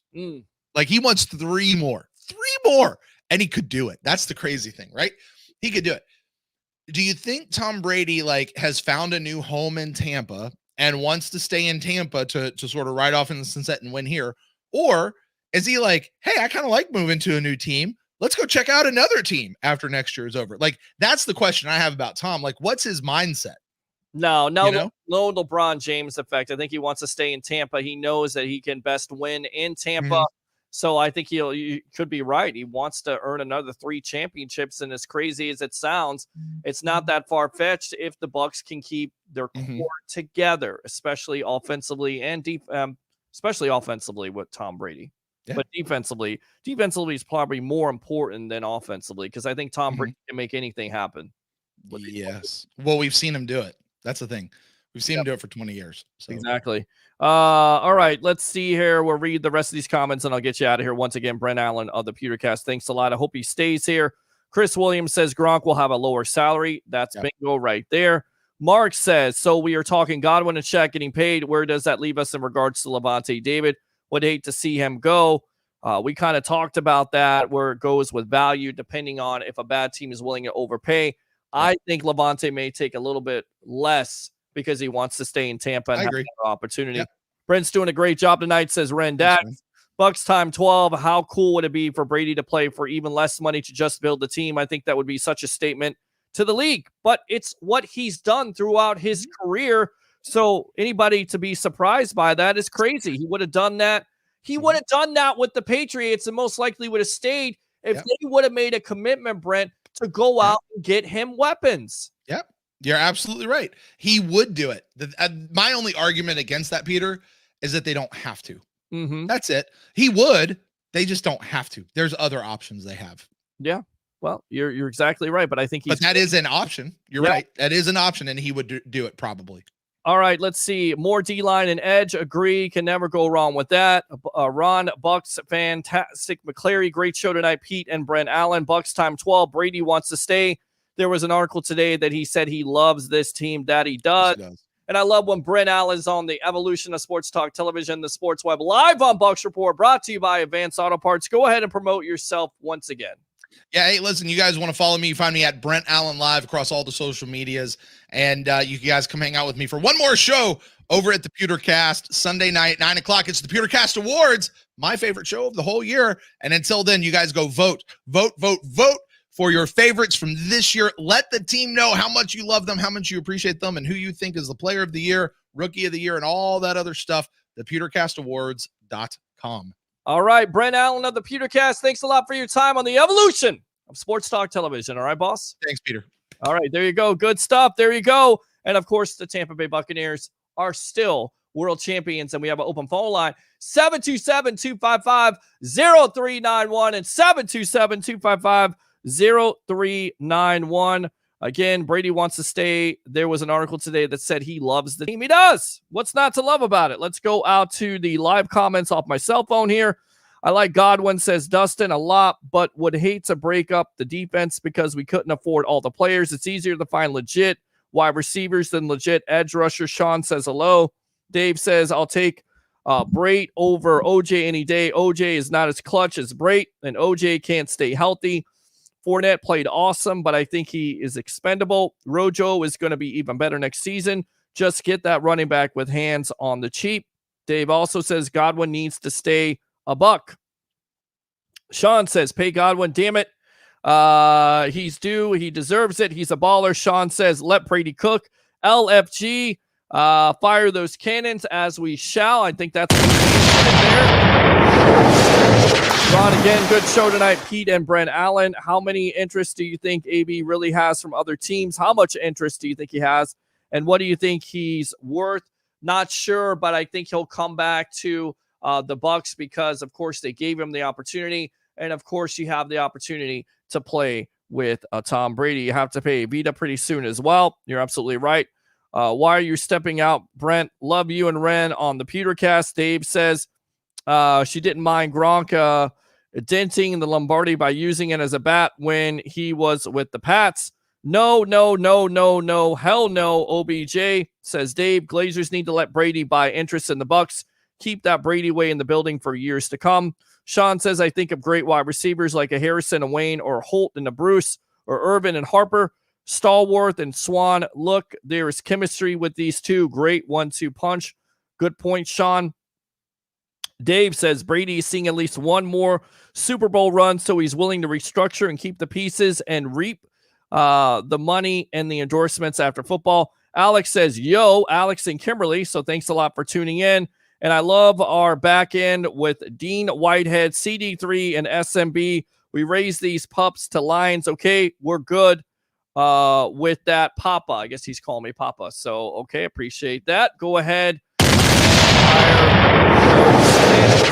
Brady said his dream is to be on the sports web. I doubt he said that, but we would love to have Tom Brady, the GOAT, on the Evolution of Sports Talk Television, brought to you by Advanced Auto Parts. For all your auto parts needs, it's Advanced Auto Parts. Let's go out to Coach Larry Foote and what he had to say about an Antonio Brown. And he said, man, I think he's matured big time. At first, you heard a little bit of the, all wide receivers, they want the ball. And I heard a little bit of that. And again, this was on the podcast that Bryant McFadden does, All Things Podcast, something along those lines. I heard a little bit of that like the first game, but man, he has been a model citizen. And you know how AB works. He's changed the culture. When I say that AB is just like Tom Brady, as far as when he hits that grass, it's all business. And all of a sudden you see about 10 guys over there warming up with him because he'll do a dynamic stretch. He's got the bands on. He's running 100s. He's serious. All of a sudden, you see the two guys over there with him, 3 guys, and then before you know it, there's a couple of defensive players over there. Them young guys see what it takes and how he's worked, and every day when he's out there, how he's been working. Everybody has a little reservations about him, but he was the perfect model citizen. And of course, Brown caught 45 passes for 483 yards, 4 touchdowns, and he did take a back seat to a Mike Evans and a Chris Godwin, and that's why people feel like he'll still re-sign because he wants to play in this dynamic offense. And absolutely every team should want Antonio Brown. Every team, Foot said, I see what he did, and with those young boys and a Scotty Miller and them guys, they're going to benefit from seeing that. So there you go. That's what Coach Larry Foote had to say, of course, former Pittsburgh Steeler, about an Antonio Brown. And I had my doubts, but I told you on this show when he got signed, I'm going to give it a chance. Why? Because we know when Brown is healthy, when he's motivated, when he's focused on the game itself, he's a tremendous wide receiver that can get it done. He showed you in stretches last year, especially down the stretch with postseason. How many touchdowns did he catch in a row? How important was he? Didn't play in the Packer game. He played in that Washington game, right? He played against the Atlanta Falcons. He had a winning catch against the Atlanta Falcons in the first game where the Bucs were down, 17-0 at halftime, remember? How many big catches did he make this year in clutch situations? And he had a touchdown in the Super Bowl, had a clutch catch in the Super Bowl. Don't you think he wants to feel like that again? Don't you think he wants to get back there again? So him being in this offense makes sense. And I think he would sign for less money because he's also made his fair share of money. That's not to say that he doesn't want to make some money. Of course he does. Every player in the NFL wants to make their money. But if you have an opportunity to win another Super Bowl with Tom Brady and you increase your value in the long run, don't you want to do that? I think he does. 727-255-0391. It's 727-255-0391. So there you go. Once again, thanks to Brent Allen for coming on the Evolution of Sports Talk Television. So I like that. Matt says, from Wales and now living in Gibraltar. Love listening to you guys. Keep up the good work. Matt, thanks a lot. Let me go ahead and fire those cannons. Let's go out to David. I feel that Shaq is just going to be one of those one-hit wonders. Either us or somebody else is going to overpay for the guy. I mean, I don't think you can overpay for the guy because, again, look, there could be a $21 to $23 million contract that may be over what the Bucs want to pay. That's just been bandied about. That's not a source. I don't know anybody that's saying that. It's just been talked about. That's the kind of contract he could want. He's never come out and said that. But if there's a team that's willing to overpay, then basically the Bucs have to go to plan B, or you have to go with an Anthony Nelson, or you have to go with somebody else in free agency, possibly a Von Miller. I don't want to see Shaq leave. I want to see Shaq be a Buck. And we've heard from Coach BA on saying, if you get close to it, then most likely you can get it done. Now, what is a team willing to pay? What's his value? We'll see. Because he's not a defensive end. He's an outside linebacker, but he's an edge rusher. So those things are not cheap. They're not.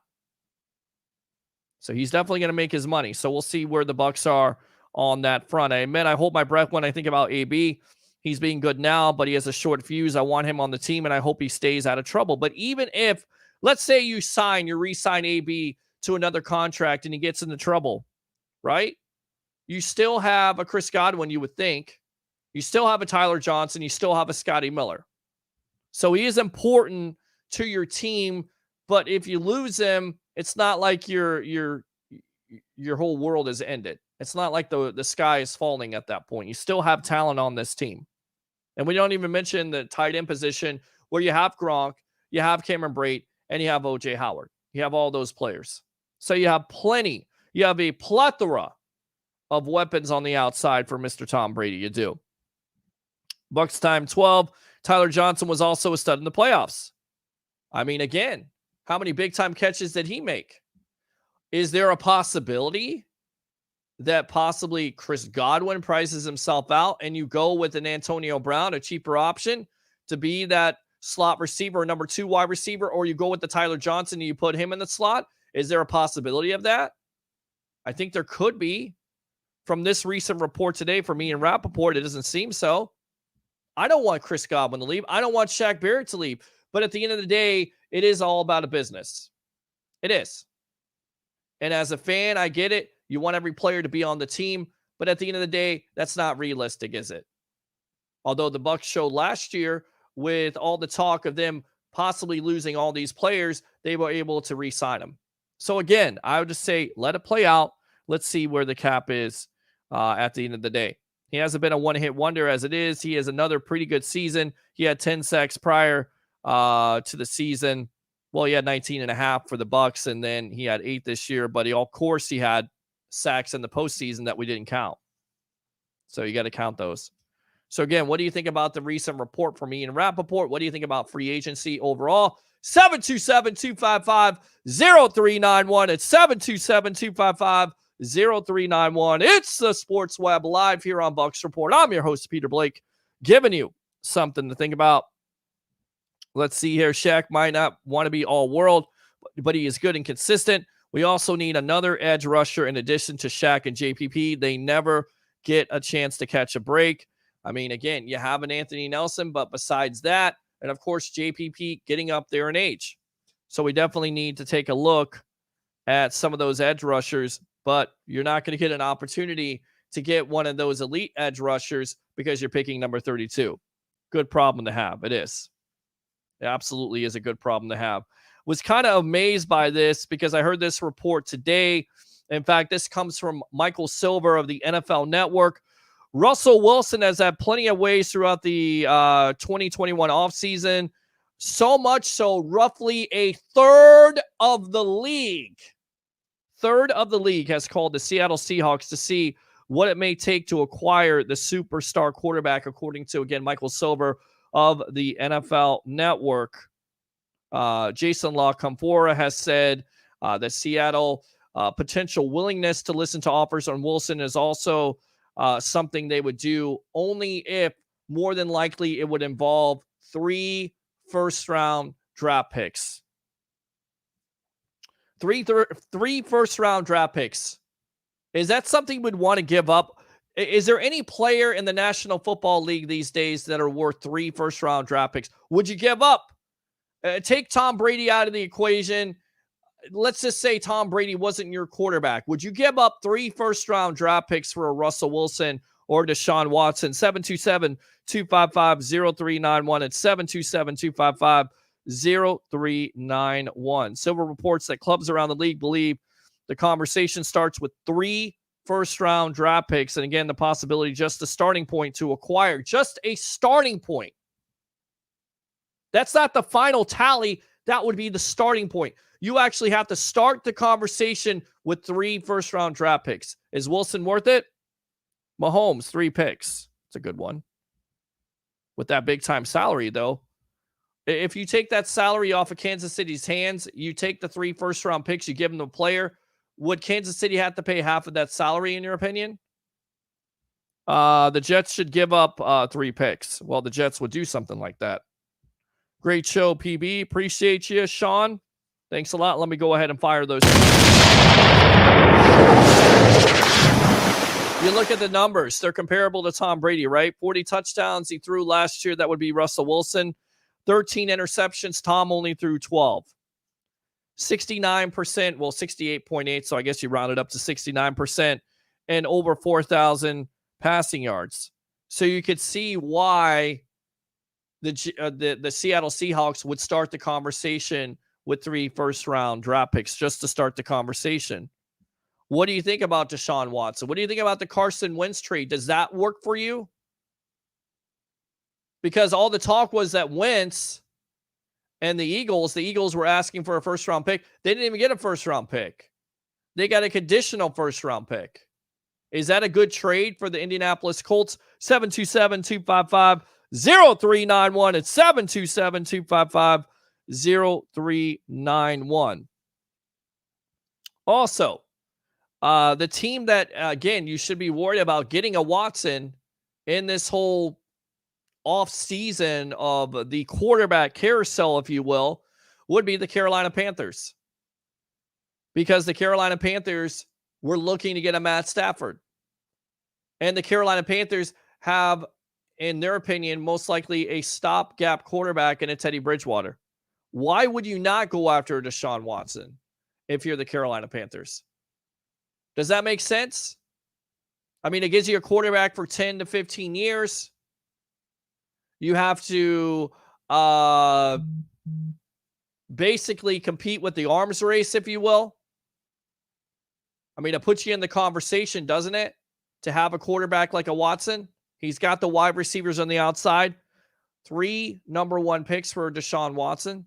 I don't know. We'll see. All right, let's go out to Curtis. Curtis, welcome to the Evolution. What do you think? 3 first-round draft picks for a Russell Wilson or Deshaun Watson? Give me a player in the league that you would give up 3 first-round draft picks.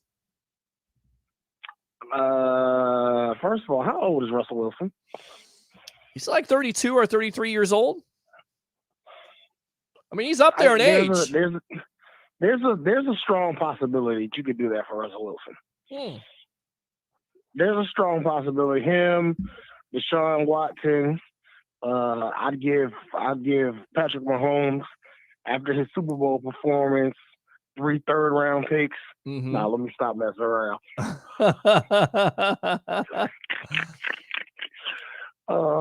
I mean, it just all depends. I feel like it all depends on if you think you're a piece or two away from winning a Super Bowl. Well, I mean, are the Carolina Panthers a piece away from winning a Super Bowl? I mean, in their estimation, they think they're a quarterback away. I don't think they're a quarterback away. I think they have a lot of work to do, especially their defense. For the report I heard somebody's on drugs if you're going to give up 3 first-round picks and Christian McCaffrey. Well, I mean, that's been talked about with the Houston Texans, and to me, the Texans would make out on it. I mean, again, you don't have any first-round picks because you gave it up in the Laramie Tunsil deal. And then on top of it, you have a Teddy Bridgewater who's your stopgap quarterback. You get a Christian McCaffrey back in the deal. So it's not like you can't be somewhat competitive, but you're not looking to be competitive. You're looking to get those 3 first-round picks. So maybe you can get a quarterback in this draft that you can groom and you won't ruin him like you tried to do with Deshaun Watson. I think the Colts paid too much for Carson Wentz. Really? I do. I personally do. Why do you think they paid too much? I don't know, because I don't think Carson Wentz is worth it. No? You do, and people can bash me. They say whatever they want to say. I still would put more faith in Winston than I would in Carson Wentz. Well, there's been talk about Winston re-upping with the New Orleans Saints. We'll see how that happens.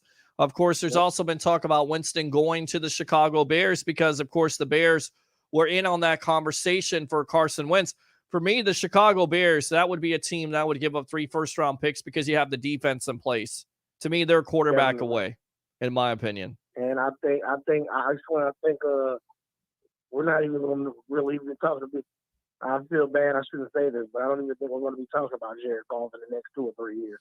Well, he's with the Lions now. Nobody talks about it. That's where quarterbacks go to die. They're like the Cleveland Browns in the NFC. That's a quarterback graveyard at this point. I mean, and that's another thing I heard. The reports today talking about, the Browns are talking about giving Baker Mayfield an extension. I'm like, after a so-so year, I mean, listen, he had a good year, but it's not like he carried the team to the playoffs. Right. That whole team carried that team to the playoffs. Yeah, absolutely. So I love me some NFL, Peter. I know you do too. And I'm a football fan. Don't get me wrong. I'm a Bucs fan. Diehard Bucs fan. I will never be any other team over my Bucs. Right. But I'm a football fan, and I don't like the publicity that all the quarterbacks get. Some of these guys don't win it for their teams, but because their teams are winning, they're the one who get the publicity, and they don't deserve it. But they overpay these guys because of the team's success, and then they want to be like, well, why isn't he performing up to what he got paid? Because y'all overpaid somebody who wasn't performing from the beginning. The team was just doing good around it. Right. I mean, come on. Baker Mayfield had basically 2,000-yard rushers. You're absolutely right. So, I mean, to me, and everybody talking about OBJ, I mean, what did he do with the Cleveland Browns? He did not. The Browns actually made the playoffs without him. So with people talking about OBJ, I think they're basically talking about if the Bucs lose a Godwin. Watch him end up in like New England or something this year. I could see it. I could definitely see it, and it would be amazing to me but New England right now, the talk is Marcus Mariota talking about quarterbacks. Quarterbacks, they get a lot of publicity. And we talked about it at the first of this conversation. 3 first-round picks to just start the conversation on a Russell Wilson is amazing to me. But again, it tells you how important a quarterback is in this league and how now every team wants to kind of emulate the Tampa Bay Buccaneers. How many teams you think are kicking themselves by not at least offering Tom Brady an opportunity? The San Francisco 49ers most likely would have had the inside track on the Brady because that was his hometown team. And they didn't even offer. Didn't even offer. Well, see, here's gonna be the interesting thing that's going to happen in the next year or two. What's going to happen when Rodgers finally leaves Green Bay?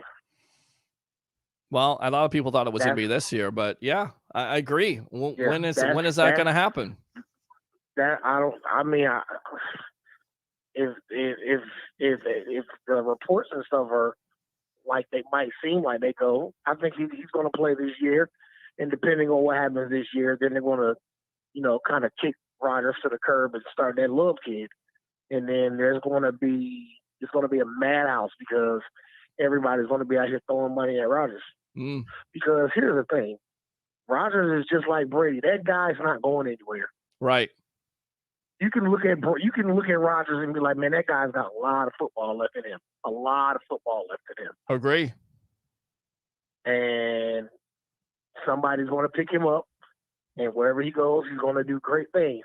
I just hope he doesn't do like you know how Brett Favre went to Minnesota. Right. Like, could you imagine Aaron Rodgers in Green Bay? I mean, in Chicago. In Chicago. Yes. Yeah. I could imagine that in a couple of years if they Yeah. can't get their quarterback situation turned around. And yeah, that's a big time question right now. They were in on the Carson Wentz rumors. It remains to be seen if they're in on this Deshaun Watson. And, you know, again, if I were the Chicago Bears and I'm Russell Wilson, I'm looking at it from the standpoint of where can I go to win now? As crazy as it sounds, I think the Chicago Bears are the team that he could pick simply because they have that defense in place. And you put a couple offensive weapons around him.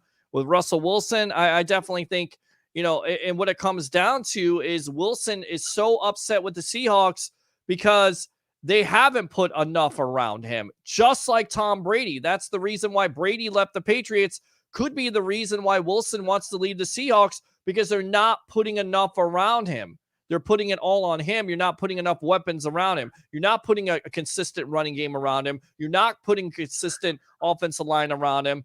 And that's why with the mobile quarterback, you got to watch out, because eventually he's going to take some hits that injure him, and he's going to be a different quarterback. Ask Cam Newton about it. I'll tell you what, this is going to be weird, Peter, but I'll tell you what, I would really love to see Russell Wilson go. Okay. Very weird. I'd like to see him go to Vegas with John Gruden. Yeah. Because they have a decent offensive line. Yep. They got a good running back. And you know John Gruden is going to put plays around Russell Wilson for him to succeed. Yeah. Agree.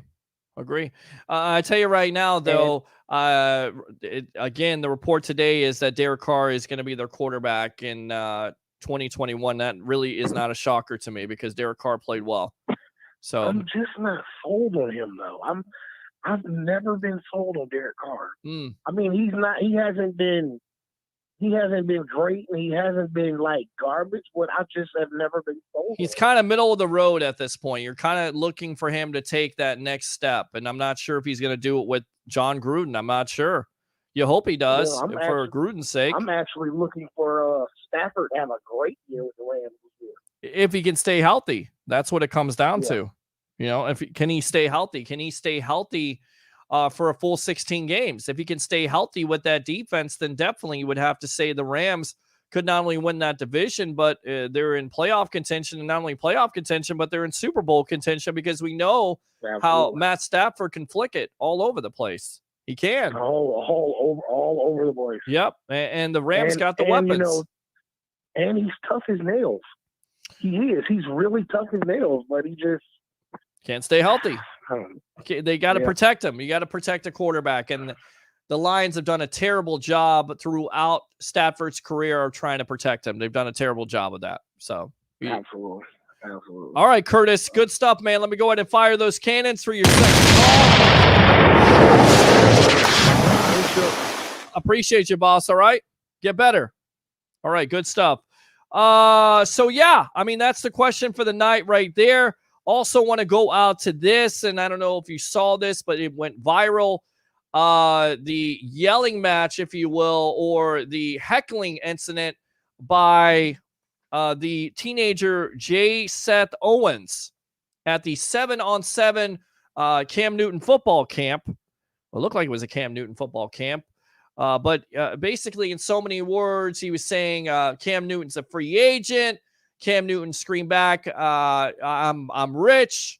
You know, what did you think about that situation? Was the kid disrespectful? In my opinion, he was absolutely disrespectful. Kids can't, you know, back in my, and I know I sound like I'm old here, but back in my day, we couldn't talk to elders like that. You couldn't talk to adults like that without getting smacked. If I ever talked to a coach or a teacher like that, even though my parents would have my back, they would absolutely tan my ass. And you know what I'm talking about if you're old school. The belt would definitely come out. There was more discipline back in the day. There was in my day. I do sound like I'm old. I am. I'm a little bit old. That's okay. Well, that was my take on the situation. Like, that's a problem with the generation these days. It's a big time problem. Is it every kid out there? I don't know. I don't have kids. I have little sisters. I have a nephew. I have a niece and a nephew. They're too young at this point. But let them ever disrespect a coach or a teacher and see what happens. Anyway, he apologized today. Entire organization, my coaches, and for my actions at the 7-on-7 tournament this past weekend. I did not intend for it to get as far as it did. First, I would like to start off by saying my parents never taught me to be disrespectful. As a football player, I let my competitive side get the best of me. It was a huge miscommunication. It was in the midst of the moment, and I realize now how a lot of it took it as disrespect. I never meant to humiliate or let anyone down. I'm very appreciative for the 7-on-7 to allow me to be a part of the community and allowing me to be a part of this team I'm currently on.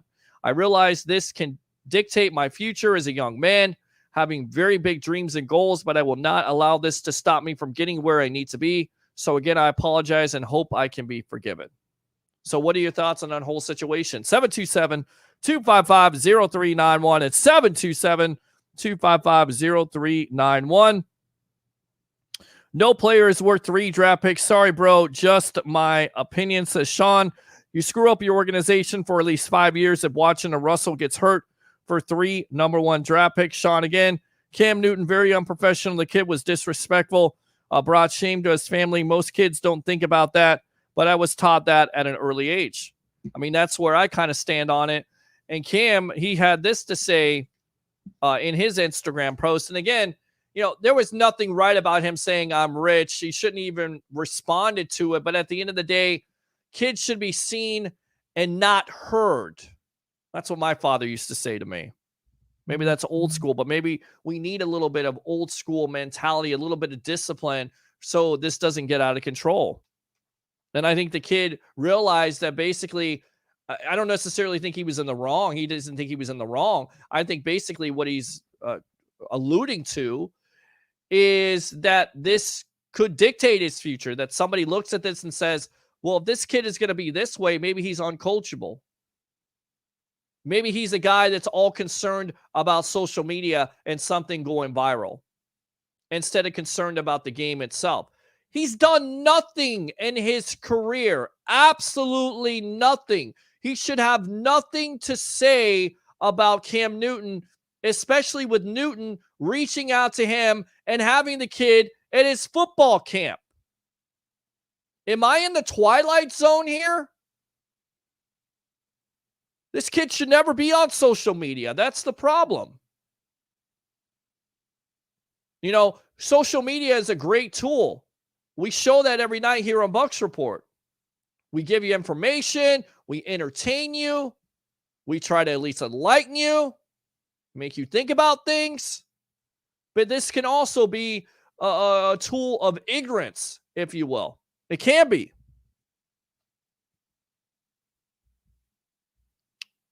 So for me,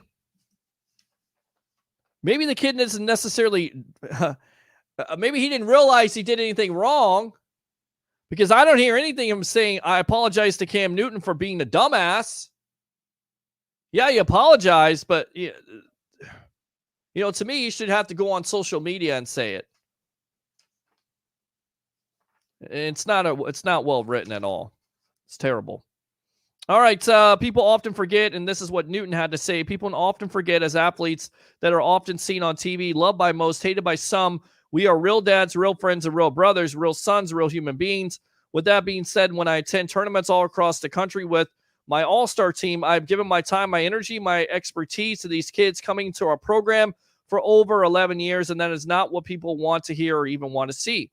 People want to see me arguing with another young man and to see me get in my feelings. But the truth is, I impact kids' lives in a positive way. Make no mistake about it.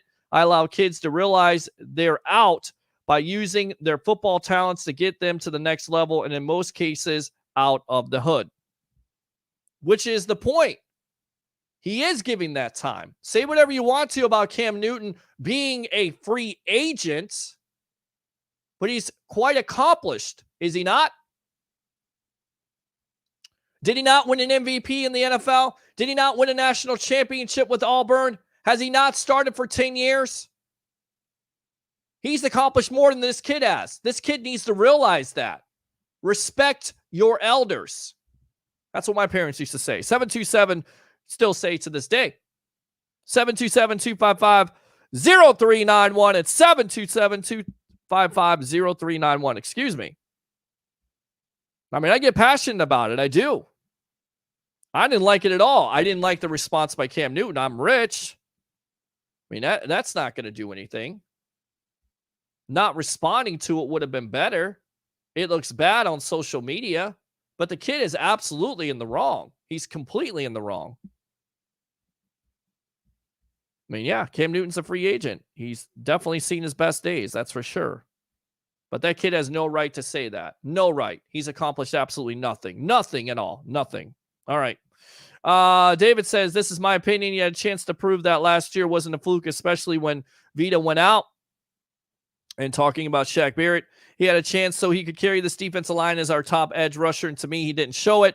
I know people have been saying he was double teamed a lot, but I went back and looked and he really wasn't double teamed a lot. To me, that's not worth 17, 18 million. Plus, if we keep him, I hope he proves me wrong like Donovan Smith did last year. Still got a lot of pressure. Third in the NFL in pressures. Just didn't get the sacks. We talked about it. There are so few really good quarterbacks in this league. Brady, Mahomes, Wilson, Rodgers. After that, it's a drop-off in my opinion. David says he only had 8 sacks this regular season, but how many sacks did he have in the postseason? Look at that. Look at that equation. New England is so cheap, they're trying to pick up a bargain quarterback. Billy is never going to learn. They have a vacuum at the quarterback position, and they are pinching pennies. They always do. I might add Justin Herbert to the great quarterback list, but it's premature. It is. It is. I mean, 3 first-round picks for Russell Wilson to start. It's a lot. Who else would you give 3 first-round picks up for? Patrick Mahomes, we've heard that. Deshaun Watson, possibly, because we were talking about Carolina before. Who is a threat to the Bucs to defend their NFC this upcoming season? The Rams. The Rams are a threat. Because if Matt Stafford can stay healthy, they have the weapons around him. We know about it. They also have a pretty good running game, like that kid Cam Akers, and they have a defense in place. Best defensive player in the NFL, Aaron Donald. Jalen Ramsey, that's a team that definitely is a threat. You have to look at it. Your teams that participated, the Green Bay Packers with Aaron Rodgers, you feel like they always have an opportunity. It depends on free agency, but they're not looking at a lot of losses at this point. They could be adding. I think they definitely have an opportunity to compete. I think you have to look, not only that, San Francisco is going to get healthier defensively. How many injuries did they have? When they get those injuries back, if Jimmy Garoppolo can stay healthy, big if, you would have to think the 49ers are definitely in that conversation, the Arizona Cardinals. So there's still teams in that conversation. But for me, if you're putting a gun to my head right now and asking me a team that I would be worried about at this point, at this juncture, on February 22nd, 2021, I would say it'll be the LA Rams with Matt Stafford. I think they upgraded big time. So the kid was disrespectful, but this is a problem with the world today. Why do we need to get outraged about everything? Yes, get the belt out and take care of it, but national news? Well, because it's social media. That's why. That's why people get up in arms, because it was on social media. Kids nowadays don't know what the belt feels like. They don't. And look, I'm not all for child abuse. Don't get me wrong, but I think you have to have some level of discipline at this point, don't you? I mean, I don't have kids, so and I don't know if I want kids because of this right here. I mean, how do you discipline your child?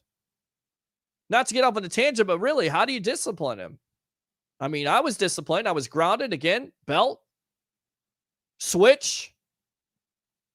You get enough belt, you get enough switches against you. You're thinking, you're overthinking, running your mouth. In fact, you got to a point when. I was around my family or my parents. If I got out of hand, for some moments I walked around them, trying not to walk them, ducked because I thought I was going to get hit. Because I was a bad kid some days.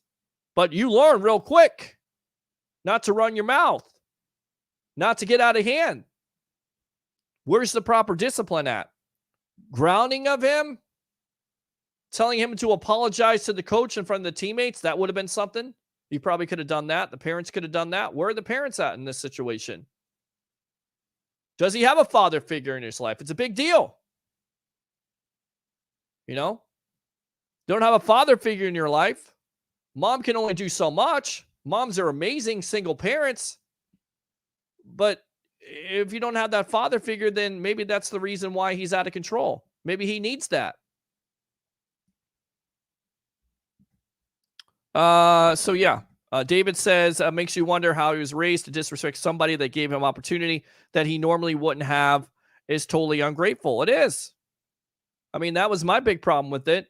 And even the apology to a certain degree. I mean, it's just like my coaches and my actions at the 7-on-7 tournament this past weekend, I did not intend for it to get as far as it did. Why does it even get that far? It shouldn't even get that far. Who are you, dude? You are a kid. You are competing in a 7-on-7 tournament. You want to talk trash to other players? Fine. I don't even know if that's acceptable, but if you're talking trash to another player, that's something different from talking to one of your coaches, a guy that's played in the NFL, who's gotten it done. It makes no sense to me at all. None. Sounds like a smart kid. No, he's not a smart kid.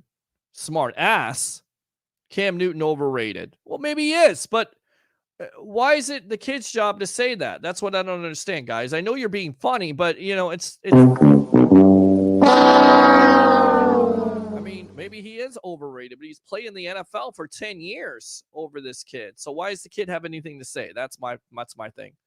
We need a lot of old school mentality, but it ain't going to happen. Our society is essentially falling apart in social media abyss. I mean, social media is the thing. You take away his social media, take away his damn Instagram, take away his cell phone, take away his cell phone, take away his PlayStation 4 or 5, take it all away. That's what you do. You have to have consequences for your actions. Because if you don't, you condition this kid to feel like he's something special and he can get away with whatever he's wanting to do. You never know what you're making. You never know. Christopher Cole, kids today think they're entitled. Exactly. That's what it comes off as, an entitled attitude. I don't like it. I hate it. Aren't the Rams over the salary cap? That I don't know about, but they still have Matt Stafford and they have that defense. I have not heard they're over the salary cap. So that's news to me. You are correct. The only reason the kid was talking that way is because he didn't have a parent who gave him the switch enough. That's what it comes down to. And again, I'm not in favor of child abuse, but at the end of the day, you got to have some discipline in your life. You can't run roughshod. You can't. You got to have that father figure. If you don't have that father figure, you got to have that mother that's willing to step up. And there are a lot of great mothers out there. Again, single parents. There were times when my dad wasn't around. My mom and stepdad were around. I got my ass busted if I messed out of line. If I got out of line, I got my ass busted. Easy. And then you try to play games and you try to say, well, you know, Dad, my stepdad did this. You know, Ralph did this. Ralph did that. Mom did this. And you think that you're earning your dad's respect and you think that you can put your dad against your mom and your stepdad. And guess what happens? You get it 3 ways. So you have to definitely think about what you're doing at that point. And I don't think there's been any consequences for this kid in his life. And there needs to be. There needs to be consequences. He needs to be called out. And he was called out by Leonard Fournette. He was called out by a bunch of players, as he should be. It's embarrassing. It's completely embarrassing. You can hit him hard, and I mean, hug them hard. Hit him hard and hug them hard.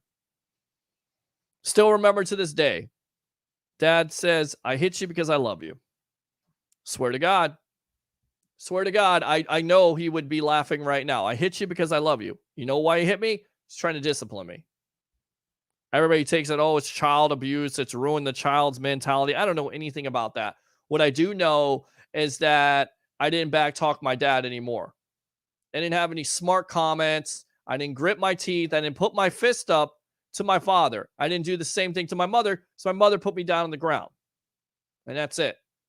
And you back talk a coach, you back talk an authority figure, you deserve to be disciplined, period. David, with the mentality he showed against Cam Newton, do you honestly believe he wrote that? I don't know. Well, if he wrote that, I don't know who wrote it. And again, give him credit for if he did write this. Good for him for the apology. It's still not enough, in my opinion. Let's get back to the Bucs. Well, you get back to the Bucs. 727-255-0391. It's 727-255-0391. That's what I'm scared of, other kids seeing him do this and get away with it, and Cam being upstanding man, let him stay. I would have made him leave right away. And Cam was trying to say, who's your dad? Who's your dad? He was trying to have a conversation with them. And that's what I think people didn't see. But the I'm rich thing, that's not good. That doesn't do anything. Who cares? I mean, I think he cares. I think that's the problem with kids today. I think they care so much about money and everything else falls by the wayside. I think the moral decay these days is that thought process, that whole thought process. Get the bag. Like my grandma, your dad showed you the repercussions for your actions. Absolutely. Roger Shue says, I love Rich from Clearwater. I did too. Again, he was impactful on my life. So the questions for the night, the big time story of the day was Ian Rappaport and his report that Chris Godwin was going to be tagged. Bucs fans, what do you think about it? 727-255-0391. It's 727-255-0391. Who should go? Who should stay? How do you feel about the Super Bowl? Would you give up 3 first-round picks for a quarterback? That was talked about today from Michael Silver, the NFL Network, where a third of the league was having conversations with the Seattle Seahawks on Russell Wilson. And the starting point would be 3 first-round picks. What are your thoughts? Is any player in the league worth 3 first-round picks?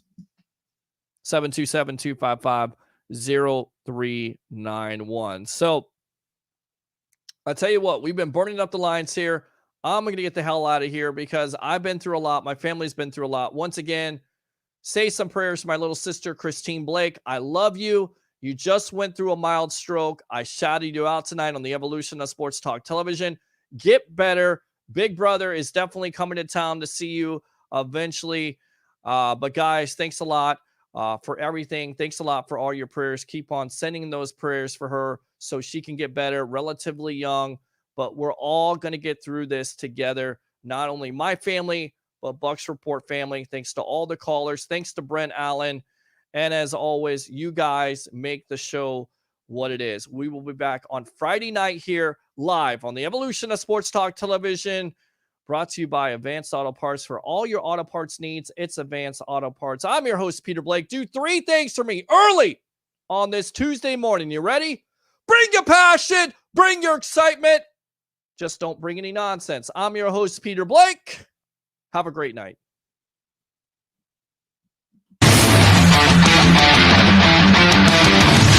Will you shut up and be quiet?